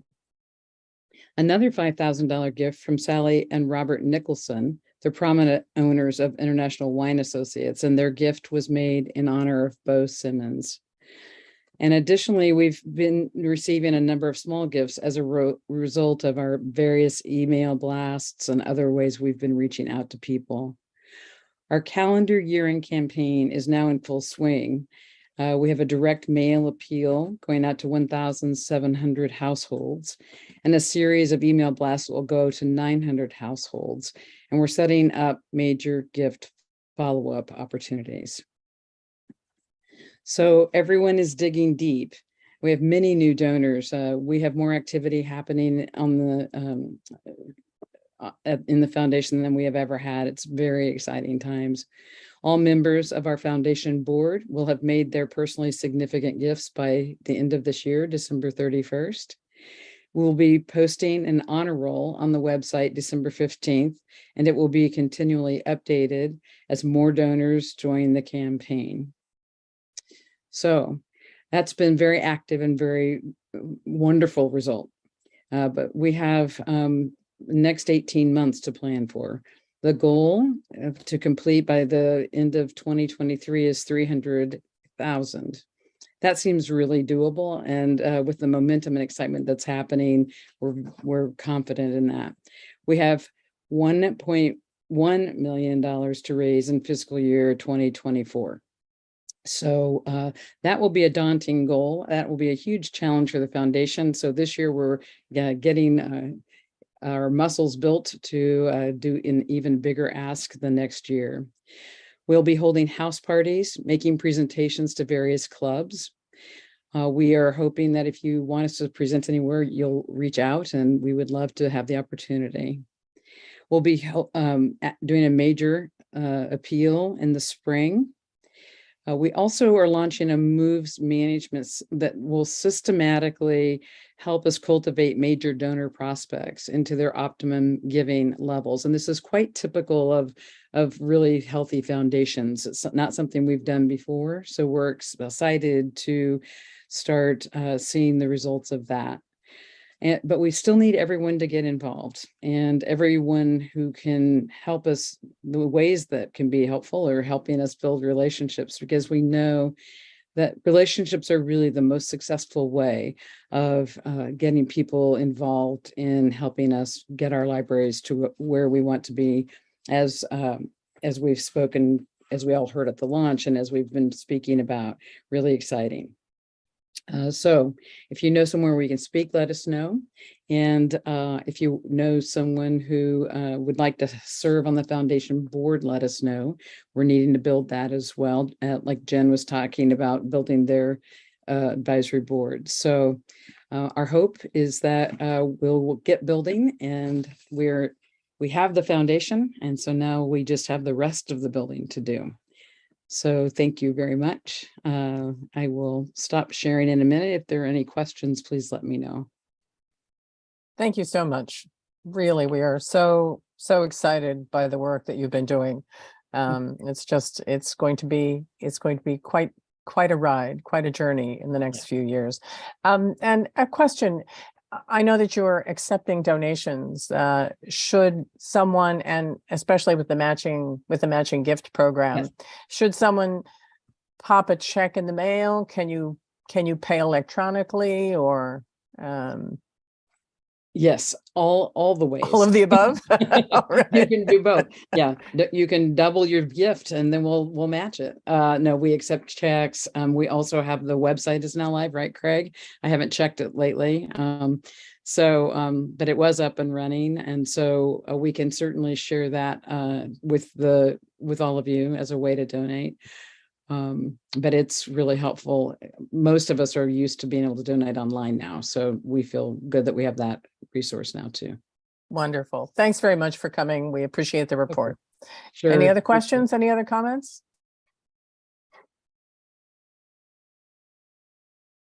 Thank you so much for all your work. Sure. Thank you. Thanks, everybody. All right. Erica, do you have anything to add to the library reports? We're moving down into library reports. Sure. So I just want to say that I think for me, October was really kind of a month where we were really going back to our pre-pandemic levels and visits and checkouts, and I really see us doing a lot more in-person programming and outreach. We did a lot of outreach in October, including myself, and I loved it, and I can't wait to do more. So I'm very excited about Craig and I and the foundation going out on the road and talking about the library and how awesome it is. I'm also really grateful for the staffing study completion. You know, I started that when I came here in July of 2021. So it's been a year and a half, and I'm glad it's done. We have more work to do, but at least that document is finalized. And then lastly, you know, I just want to let you know that we have approached, or we will be probably by Friday, we will be meeting 1 million digital checkouts on Libby. This is a record-breaking number, 1 million. And Libby is our app that that provides access to ebooks, e-audiobooks, and e-magazines. It was created by Overdrive. You may know that as Overdrive. But yeah, we're going to reach 1 million digital checkouts by Friday, and that's really exciting. Do we get a prize from Overdrive? I wish. Yeah. Right. Thanks very much. Any questions? Okay, Commissioner McKenzie. Yes, thanks again for all this great information. I appreciate it, Eric, every month, and everybody who contributes to it. I had wanted a follow up from you on just on one item. Under small projects, page 31, it mentions exterior surveillance, beginning with Windsor, which is in progress, and then the controlled access beginning with Windsor in progress. I think I understand the controlled access, which has to do with that special program of people being able to use the library when there's no staff. But I feel like I missed something about the exterior surveillance part, and wondered if you could give us some information. Is that surveillance connected to the police departments, or, you know, what do we use it for? Sure, when does it sure. get turned on, that kind of stuff? So, so this is actually in our budget for this fiscal year, that we are going to put cameras on the outside of all of our buildings, as well as badge access for staff work areas. And we've been in discussions with, you know, a few vendors to provide these services, and we're looking really. So Windsor is going to be the first because of the Open Plus pilot project, but we do have plans to put exterior cameras at all of our locations. They will record, and we will not be reviewing those tapes unless there's a specific reason to. If we have suspicion of some kind of activity or illegal activity going on, it will not be provided. The police will not have access to it without some kind of formal subpoena through our legal team, if they want that. But it's primarily, you know, to kind of monitor what's happening around our buildings at night. We have some locations where there's more activity than others. And, you know, it's just a security measure. And then the controlled access is the badges, and that will be so that staff don't have to carry keys around to go into the workrooms. And central libraries especially needed there, because they currently don't have that to get to their workroom. They have kind of a blocked off area right near the East Street Studios. And so getting those badges in place, badged access and security cameras, it was in our budget, and we're working on it. Commissioner Ingbarth. Yes, on the same topic, I'm wondering, in terms of setting up the systems, are we communicating with the various cities? For example, I know City of Sebastopol's passed an ordinance regarding the outside, surveillance and the use of surveillance cameras on city property.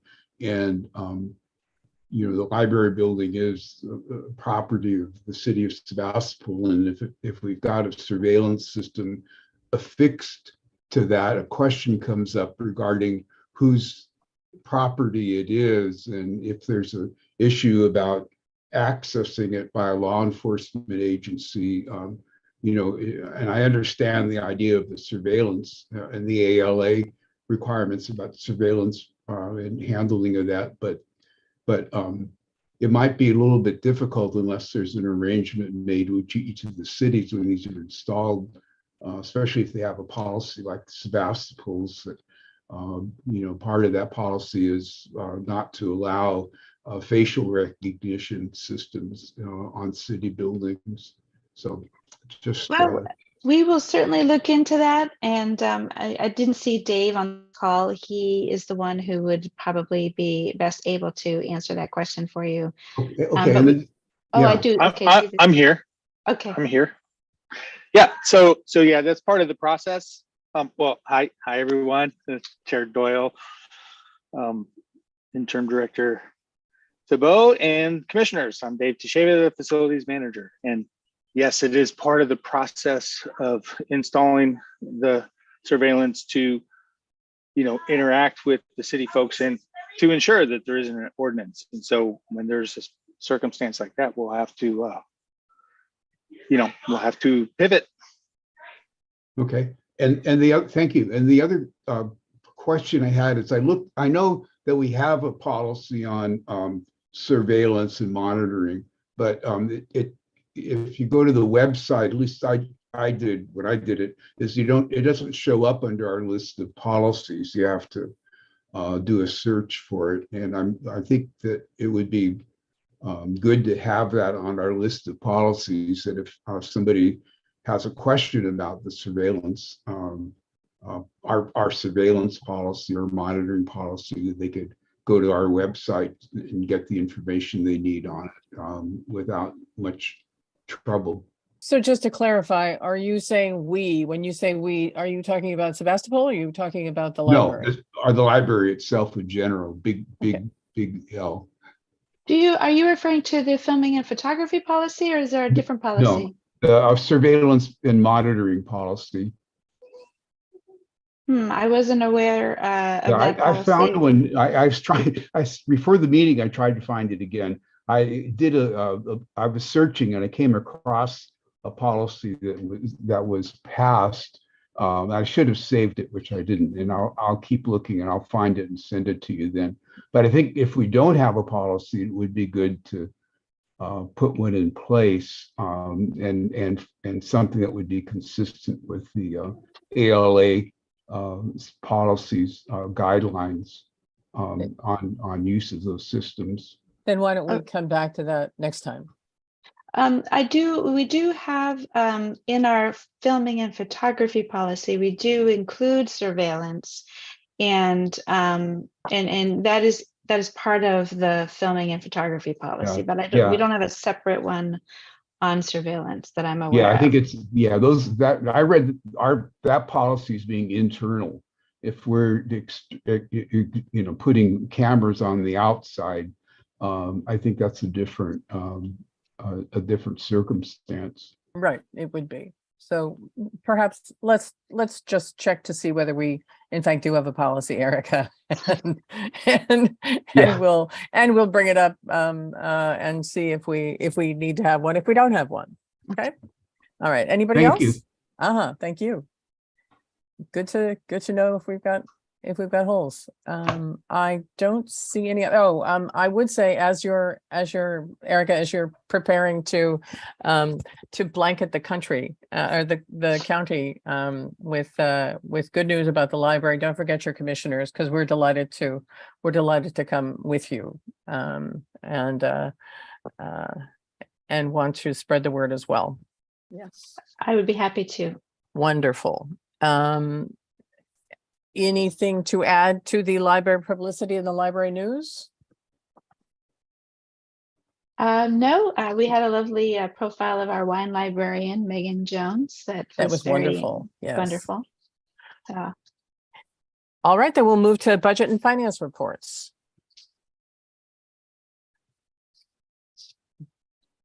Now, does someone want to walk us through the finance services calendar?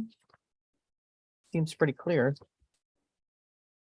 Well, I can walk you through the calendar if you'd like. Does anybody have any questions? It seems pretty clear. I'm not seeing. I'll any put my hands hand up. raised. All right. My only question was, I'm wondering if that calendar could be placed on our website someplace, so that if a member of the community wanted to track what we're doing with our budget, that they would be able to do so. Sure, we can post this on the website, and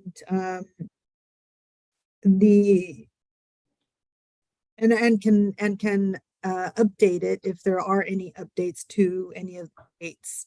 Great, thank right you. now, as you can see, the only item that is tentative is the 5-year plan, due to acquiring resources to complete that by February. Thank you.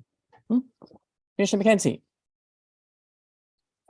Yes, I just wanted to reemphasize something that we talked about at the Finance Committee meeting, which is, as we know, we do have a large uncommitted fund balance of both property tax and sales tax, about $8 million each. And that again, hopefully we will have the resources to have this conversation on February 20th at the Finance Committee meeting, but that would be our opportunity to weigh in and talk about a plan that deals with or references in some way these uncommitted fund balances. And is that correct, our CFO?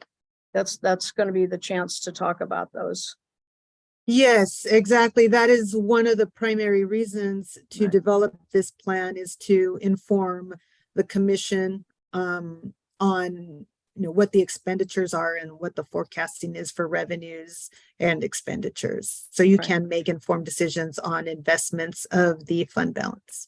Right. So these are large numbers, and it's our opportunity to talk about those. So there have been questions in the past. I just wanted to emphasize that. Thank you so much. Thank you. I don't see any other hands. Okay, then let's talk about the financial reports for October. Commissioner Elkin, do you want to lead it, or Myrna, are you going to lead this? Sure. I did provide a CFO report for this agenda item, and as you can see, in general,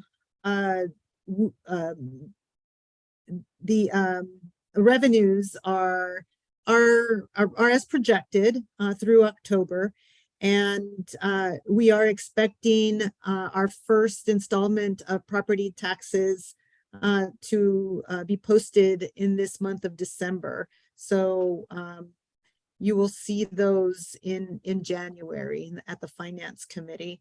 But we are expecting healthy receipts under property tax as well as sales tax. We're receiving as projected, and under the expenditures, we are still a bit underspending in areas, and for example, with salaries and benefits. But I believe that we are fully funded in salaries and benefits, and we will have a mid-year review so that we can make any adjustments to that area of salaries and benefits. And benefits are the ones that are tricky to really nail down, but we want to make sure that we're fully funded there. And also recall that Sunday hours began in November, and the payroll for those you will start seeing in the November monthly report.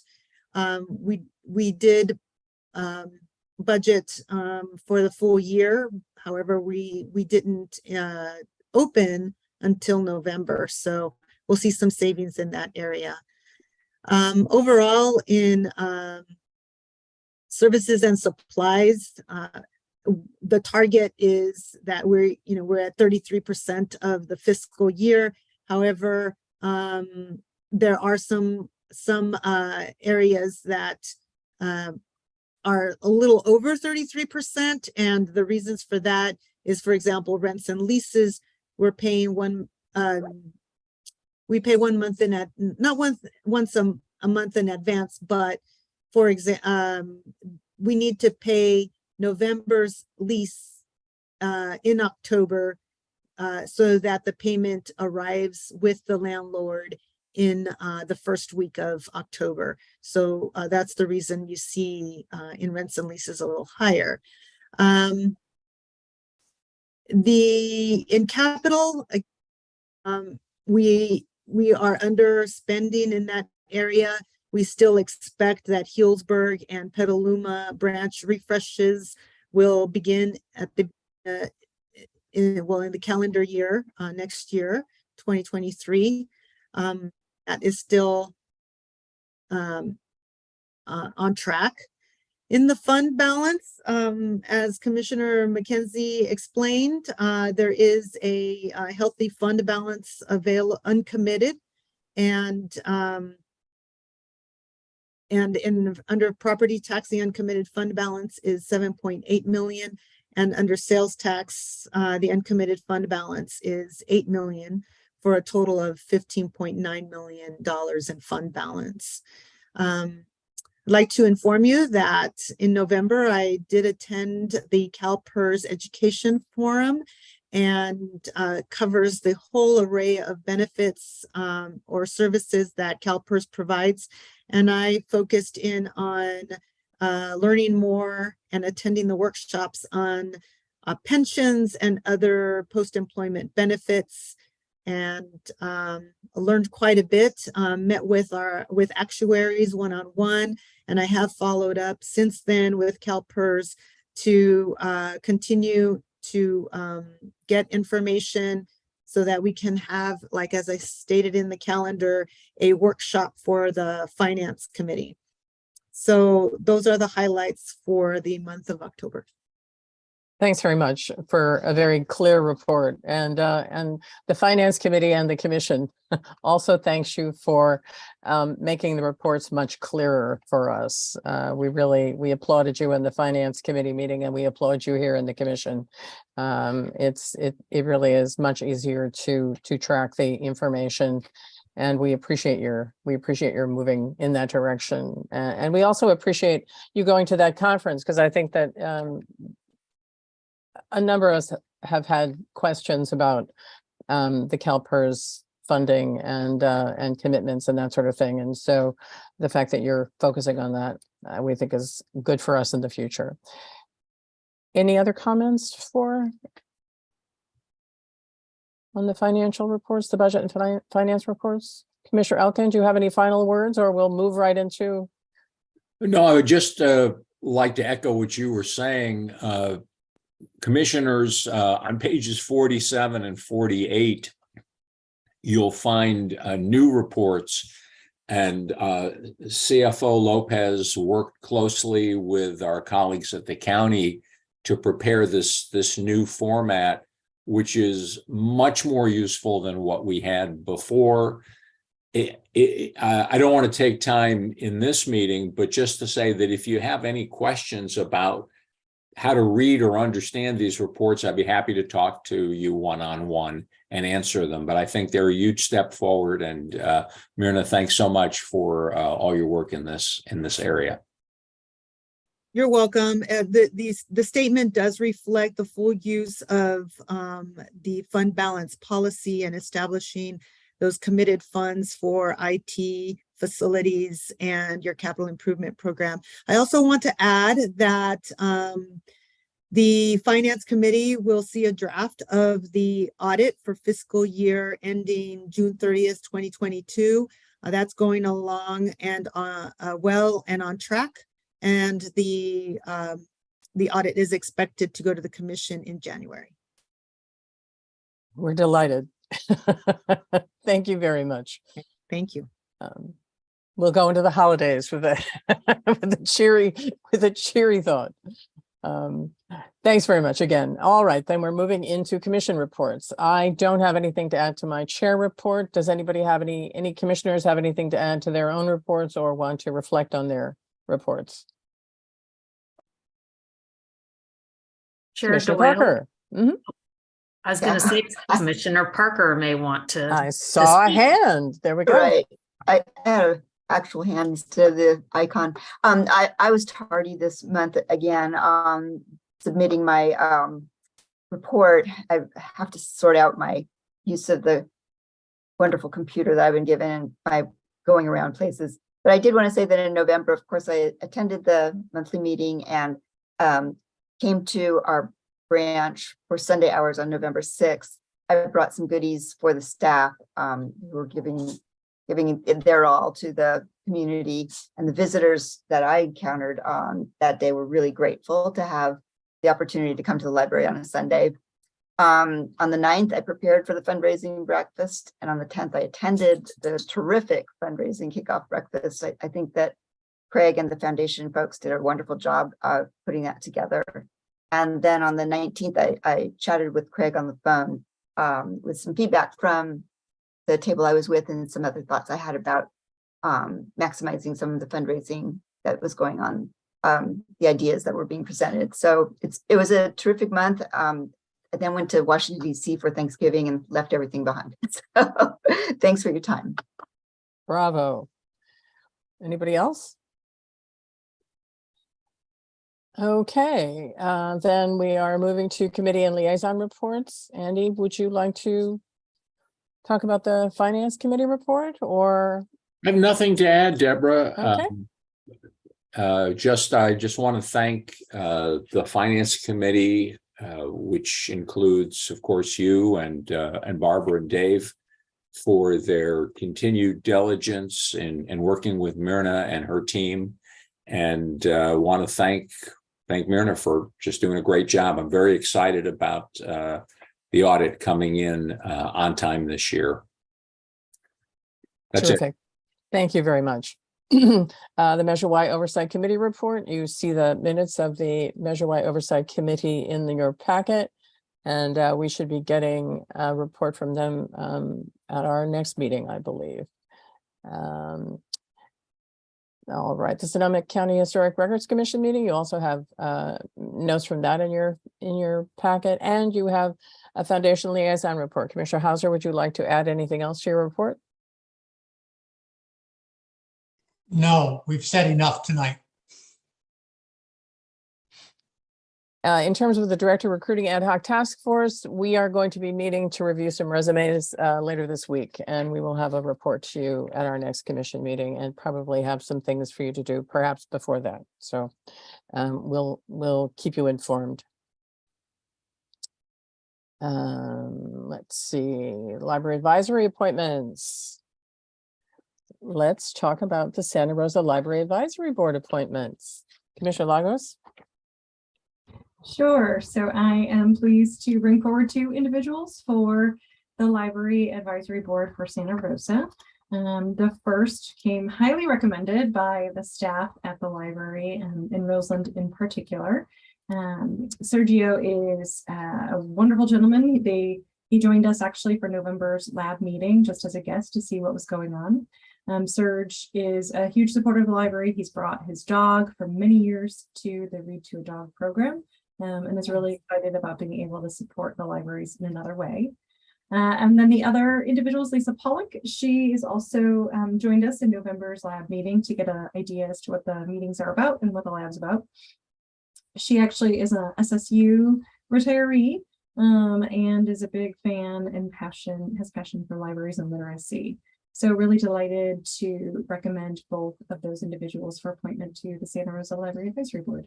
Wonderful. Then I'm going to assume that you are moving to appoint these 2 candidates to the commission. Do I have a second?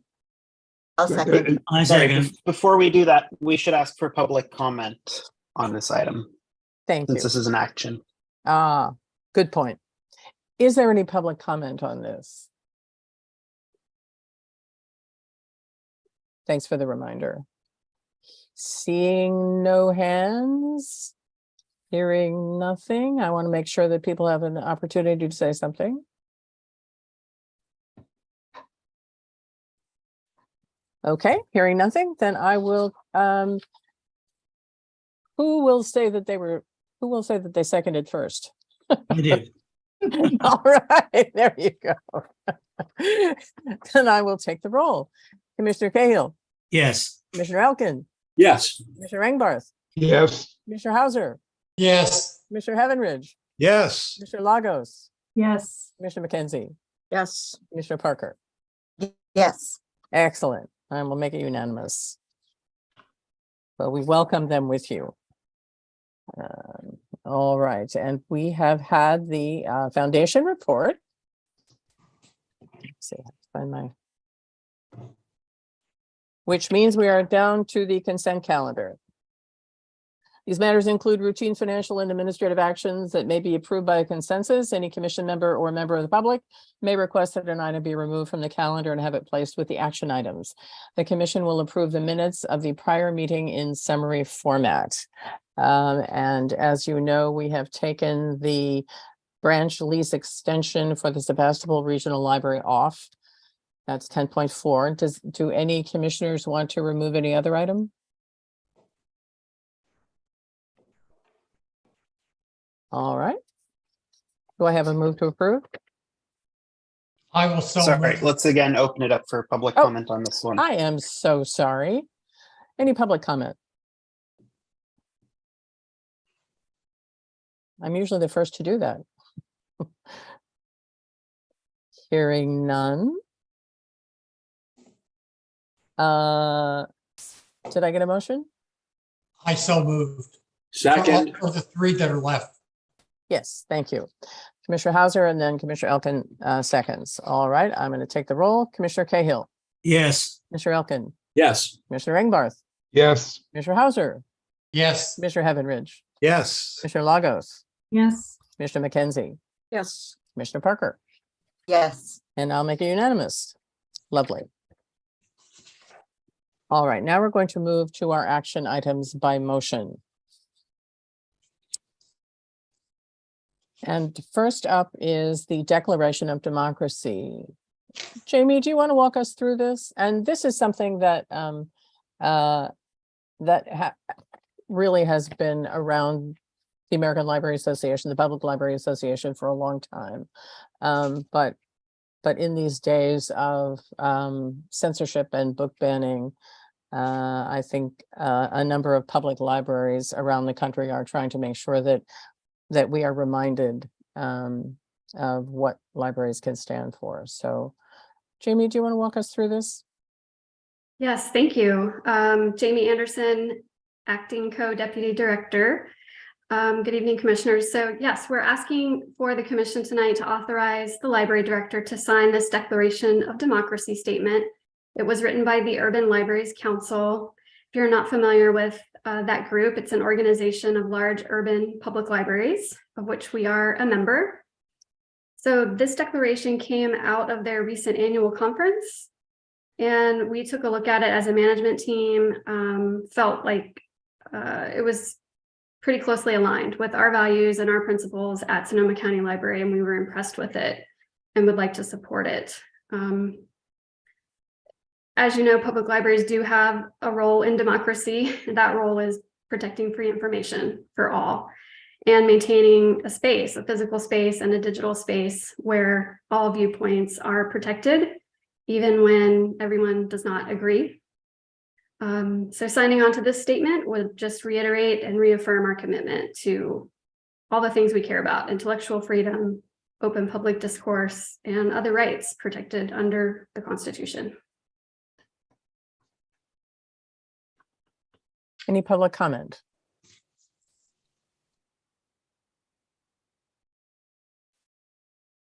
Commissioner Elkin? Thank you, and Jamie. Thanks for introducing that. I certainly support the resolution. I am curious, though, about the action that will follow it up. And I'm looking at the bullet point that says increasing efforts to fight misinformation and disinformation, providing reliable resources and seeking new ways to help patrons find verifiable and accurate information. It seems to me as though, particularly when it comes to electronic information. There's a considerable amount of false and unreliable information out there. And I'm wondering if you could just talk briefly about some of the things that the Sonoma County Library is doing to help, particularly to help the schools and our younger patrons to understand how they can more accurately assess the reliability of electronic information. Sure. I mean, so you're talking about basic information literacy skills and media literacy skills, and these are things that librarians are trained in. We do have, professional reference librarians going into many of our schools, many of our youth organizations, and talking with the public and with youth specifically about evaluating information critically, both on the internet and, hard copy physical resources as well. It's sort of, not to use the term embedded again, but it's sort of embedded in what we do every day.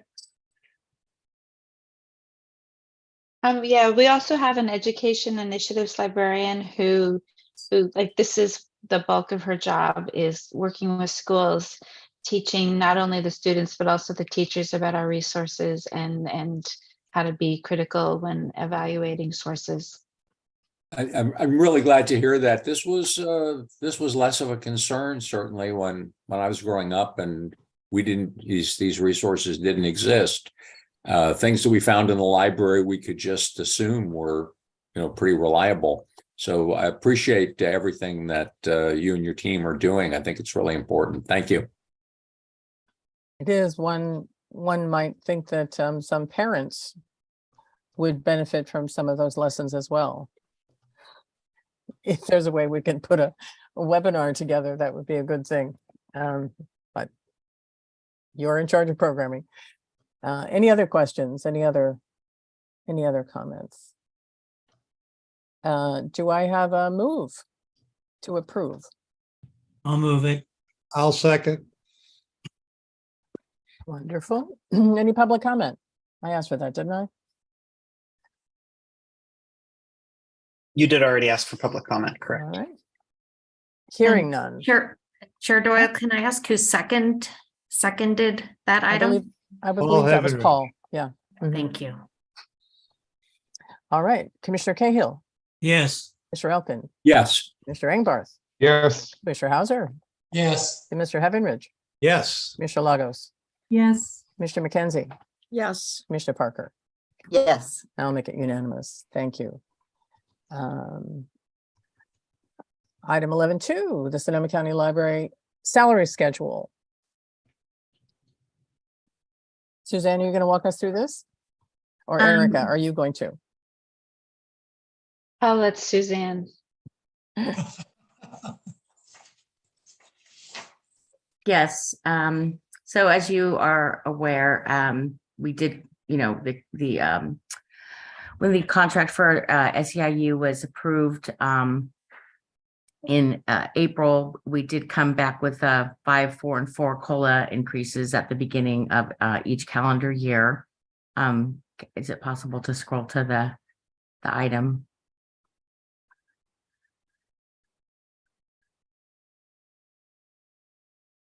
And so, so the actual COLA increases were approved, but we do come back with the salary schedules annually. It's a PERB under the public. It's a PERL, Public Employee Relations Law requirement that we are required to have transparent and public-facing salary schedules in a public. So we need to have them approved by the commission, and they need to be posted in a publicly available place. So once they're approved with the actual numbers and data and each range for each position and classification, we will need to post them in a public place on the website and on the intranet. So we're required to do this every time there's a change.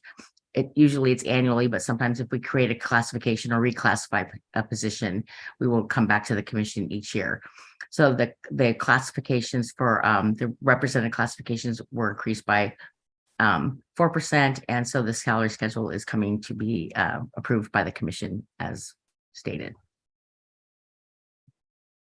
Any questions for Suzanne? And I assume since we are reevaluating and reorganizing some of the salary things, that we are going to see a few of these, perhaps more than once a year. Well, potentially, if the classification study, if the comp and class study is study is completed before the end of 2023, we would be bringing this back to you. That's correct. Yeah. Okay. Just Commissioner Elkins. Thank you. So just to be clear, this is, as I understand it, simply pro forma. We're taking the 4% increase that we already approved, and we're applying it to all of the job classifications that already exist and all of the salary ranges that currently exist, and we're increasing them by 4%. That's correct. Thank you. Sure. I see no other hands up. Any public comment? Okay, may I have a motion? I move. Do I have a second? I'll second. Paul Heavenridge. Thank you. Commissioner Cahill, Yes. Commissioner Elkin, Yes. Commissioner Engbarth, Yes. Commissioner Hauser, Yes. Commissioner Heavenridge, Yes. Commissioner Lagos, Yes. Commissioner McKenzie, Yes. Commissioner Parker. Yes. I'll make it unanimous. All right, and our last action item, the salary schedule for unrepresented employees. Yes, and similar to the represented employees, the unrepresented employees at this time kind of piggyback on that same provision and were granted that 4% increase. So all of the unrepresented salary schedules are returning with that same 4% increase applied. The only difference with these salary schedules is that if you could please click on that item 11.3, is there is a caveat in here that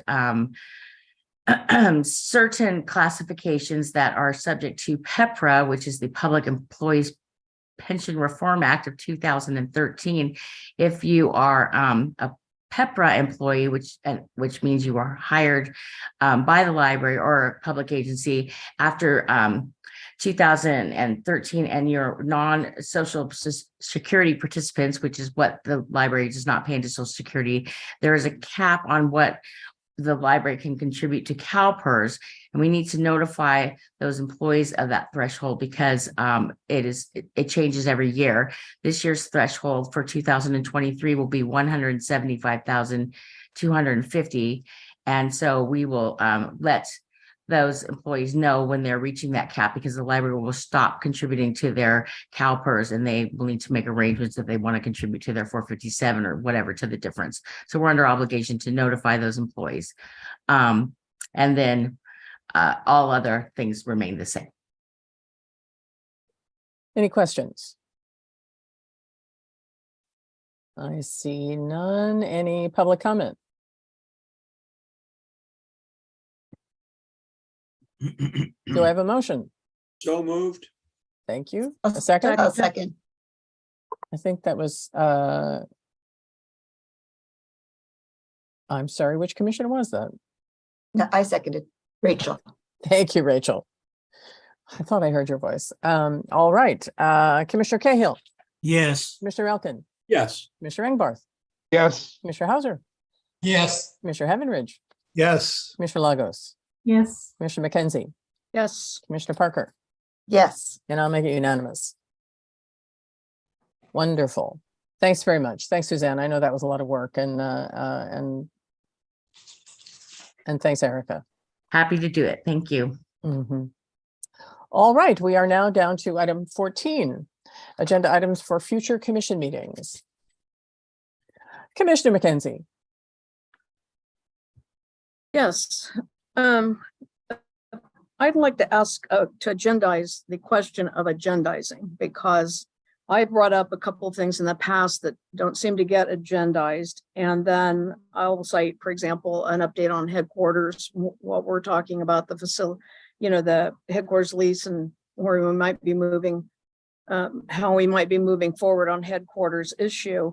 And I also last time brought up the issue of having a policy for what we post internally in the library. Now that we have a policy for what external community can post in our library, that what happens internally, specifically that we have the Black Lives Matter banners still up for probably close to a year, and then we don't have a policy really on how long these remain. Our director then advised me that we have a policy saying in order to get something agendized, we have a policy on the books that says it takes 2 commissioners to agendize something, which is fine with me. I kind of vaguely remember when we passed that, but I don't believe we follow that. We don't ask for a second for an item to be agendized. So I just like to get clarity on how we get things agendized, and if we're going to follow the policy of requiring a second commissioner to request it, that's fine with me. But then we need to implement that and actually ask for a second and see if these things do get added to future agendas. Thanks. Thank you. The policy is my fault because I'm trying to wait until we have a full commission before I create a policy committee. So the delay on that is certainly sitting with me, and I apologize, Barbara. But Commissioner, I do think there's a policy on the books, though. I think that's what our director said. So if we have it on the books, then we have to follow it. well, the policy about things that are hanging in the branches, or the policy about agendizing things, they're two different subjects. That's right. So we'll check on both. Commissioner Engross, did you have your hand up, and now it's down again? I just wanted to support Barbara's request. If she does, in fact, if her policy does require a second, I'd like to second it, because I think that we do need to identify and talk about what the process is of getting items on the agenda. Okay. I think it'd be of value. Okay. Commissioner Hauser. I'd like to also, besides the question of how we agendize things, how we can force something on the agenda, is I would also like to put a second for the policy about issues that are hanging in the buildings and so forth. I think they both need to be discussed. Thank you. Okay. Anybody else? I don't see any other hands. So with that, we will wish everybody a happy new year, a Merry Christmas, happy holidays. And we will see you on January 4th. Yeah, happy holidays to everyone, and thanks you, everybody. Commissioner Doyle. Appreciate it. Bye. And staff, thank you. Bye. Bye. Thanks, everyone. Happy Thanks, holidays. Erica. Thank Happy you. holidays to all. All right.